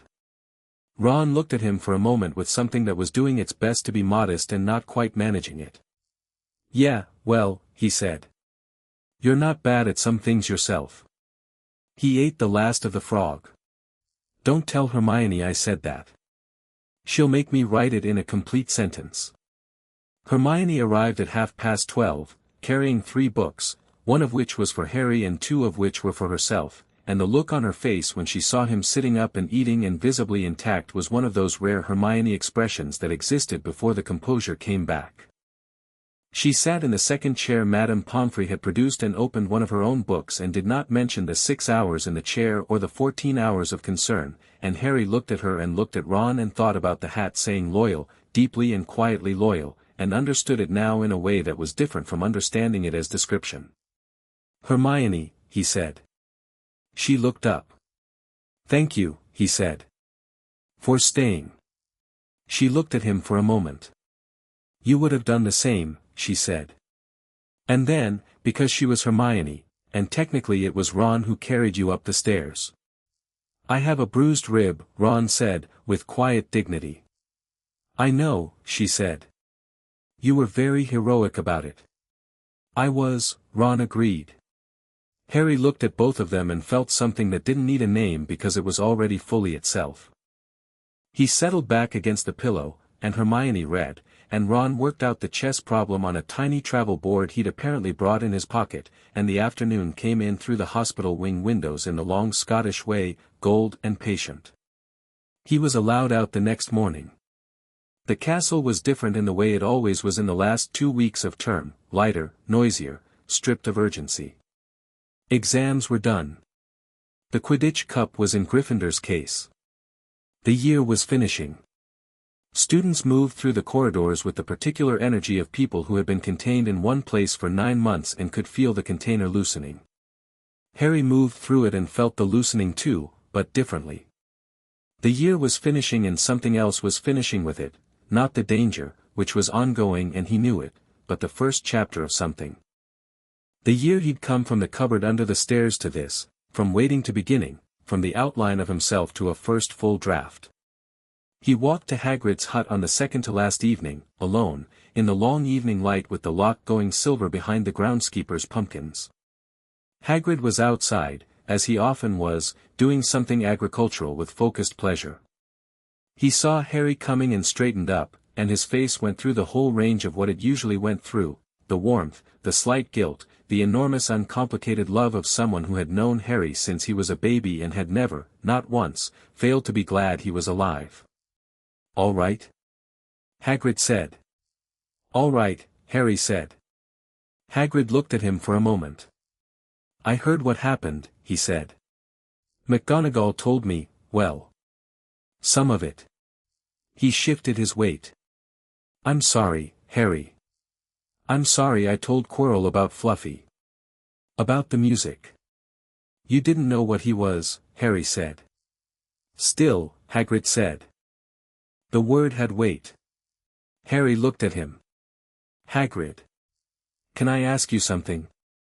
"Anything," Hagrid said, with the earnest immediacy of someone who has always meant that word. "Did you know my mother well?" Hagrid was quiet for a moment. The evening moved around them, a bird somewhere, the lock making its small sounds, the warm smell of turned earth. "Not well," he said. "She was a student here when I was working the grounds. But," he stopped. "She used to stop and talk to me. Most students, they'd nod maybe, go on their way. She'd stop. Ask about the animals. About what was growing. She was," he looked for the word. "She was interested in things. In all kinds of things. Didn't matter if it was grand magic or just what I was planting." He looked at Harry. "You remind me of her. Not just the eyes. The way you look at things." Harry looked at the lock. "She was always kind," Hagrid said. "Even when she didn't have to be. There's a difference, no, between people who are kind because it costs them nothing and people who are kind because they've decided it matters. She was the second kind." Harry thought about building a charm that cost everything. About the decision she'd made and the precision with which she'd made it. "I know," Harry said. He stayed at Hagrid's until the light went and they ate something Hagrid cooked that was aggressively unidentifiable but warm, and Hagrid talked about his dragon, an egg he'd acquired that Harry had heard about but not addressed yet, a whole other situation for another time, and Harry ate and listened and felt the familiar texture of Hagrid's company, which was enormous and unsubtle and entirely genuine. Walking back up to the castle in the dark, Harry put his hand on his chest. The pulse was there. Warm, steady, certain. He stood at the edge of the grounds for a moment and looked up at the castle, at all its lit windows and impossible towers, at the thing that had been here 1,000 years and would be here 1,000 more, and thought about a woman who had walked these grounds 30 years ago and stopped to talk to the gamekeeper about what was growing. He thought about the charm she'd built. About Voluntas. About the choice she'd made in the last minutes of her life, with complete information and complete intention, the way she'd apparently made all her choices, the way Harry made his choices. "I know what you did," he said, quietly, to the night. To the charm in his chest. "I know all of it now." The pulse moved through him, warm and particular. Not "you're welcome." Not a response. Just present. Just the ongoing fact of itself, the warm hand pressed from the inside, the proof that a choice made in love and skill and full intelligence lasted longer than anything that tried to stop it. Harry stood there for another minute. Then he went inside. The end-of-year feast was the next evening, and Gryffindor won the House Cup by the narrowest margin, and the Great Hall was red and gold and full of the particular noise of 600 people who had finished a year and were celebrating the finishing of it. Harry sat between Ron and Hermione at the long table and ate and listened to the noise and looked at the enchanted ceiling, which was showing a clear summer night, the real one, the actual sky above the castle, stars in the configurations he'd memorized from the star chart he'd bought in Diagon Alley on the same day he'd bought his wand and his books and started becoming the person who would be here. Neville was across from him, flushed with the points he'd been awarded for standing up to his own friends, which Dumbledore had announced from the staff table with the particular satisfaction of someone who had been waiting all year to give those points.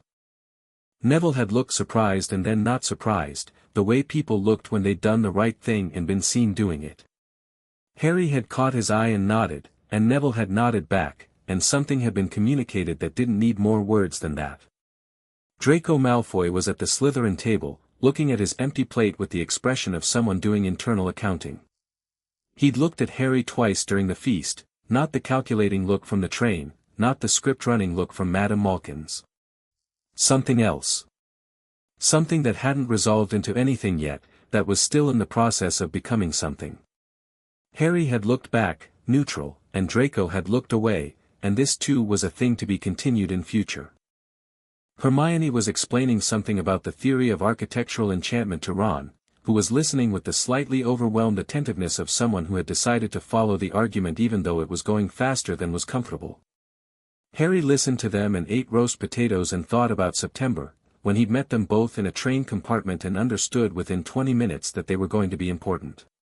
He'd been right about that. He thought about being right about the things that mattered and wrong about the things you could recover from and what Dumbledore had said about the calculus not always being in your control. About years ahead to prepare.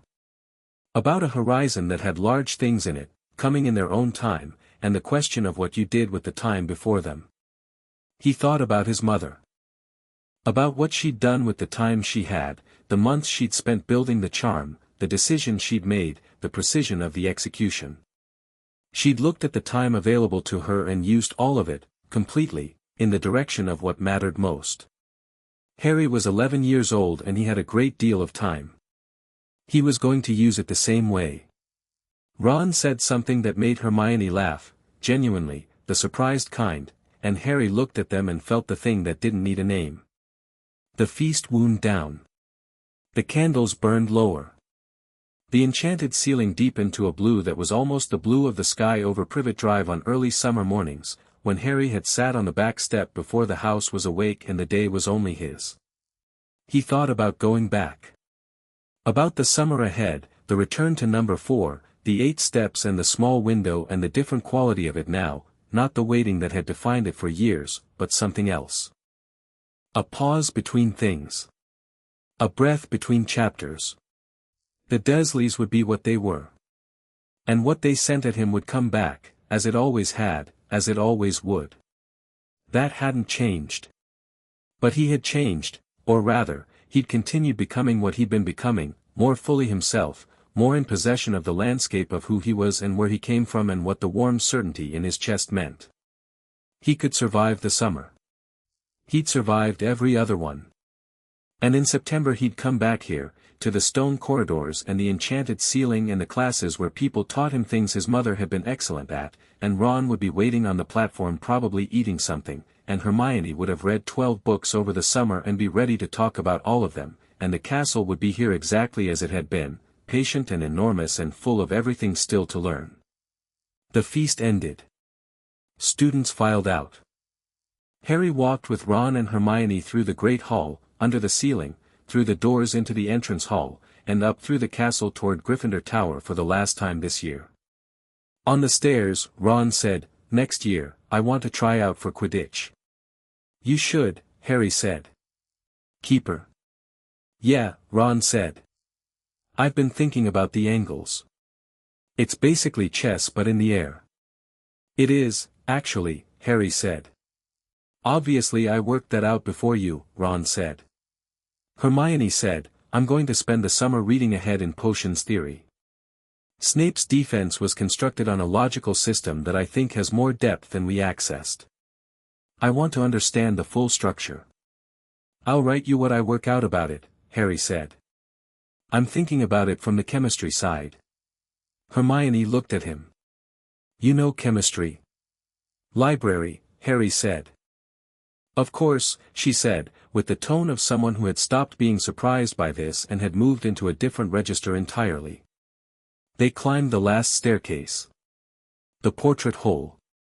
The common room, warm with the last fire of the year, other Gryffindors moving through it in the comfortable chaos of packing and talking and the managed emotion of goodbyes. Harry looked at the room. At the armchair by the fire where he'd sat after the troll, where he'd sat after the mirror, where he'd sat through the winter evenings reading with the charm warm and steady in his chest. He would miss it. He'd come back. He went upstairs and packed his trunk with the organized thoroughness of someone who had thought about exactly what he needed and in what order, and placed his wand in the inside pocket of his school bag where he could reach it, and put core magic at the top of the trunk because he wanted to read it again, properly, now that he had the full picture of what his mother had done.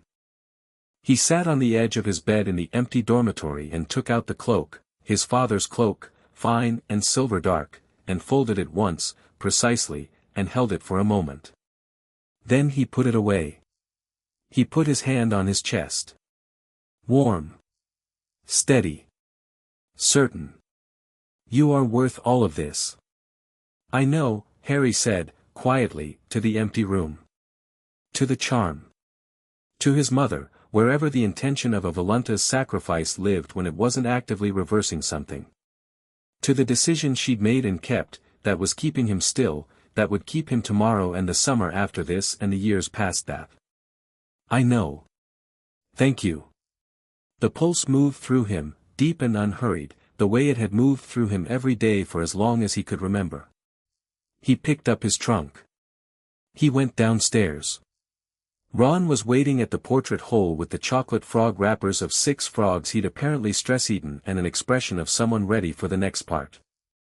Hermione was beside him with her bag on her shoulder and her chin up and her eyes bright in the way they got when she was looking forward to something. Harry stepped through the portrait hole, and the castle folded around him one last time, the stone and the wood and the living warmth of it, the ceiling that showed the real sky, the staircases that had opinions, the portraits that talked, the 1,000 years of everyone who had walked these corridors before him and everyone who would walk them after, and he walked with his friends toward the platform and the train and the summer and everything that was coming. Not afraid. Never afraid. His mother's son, and his father's, and entirely his own.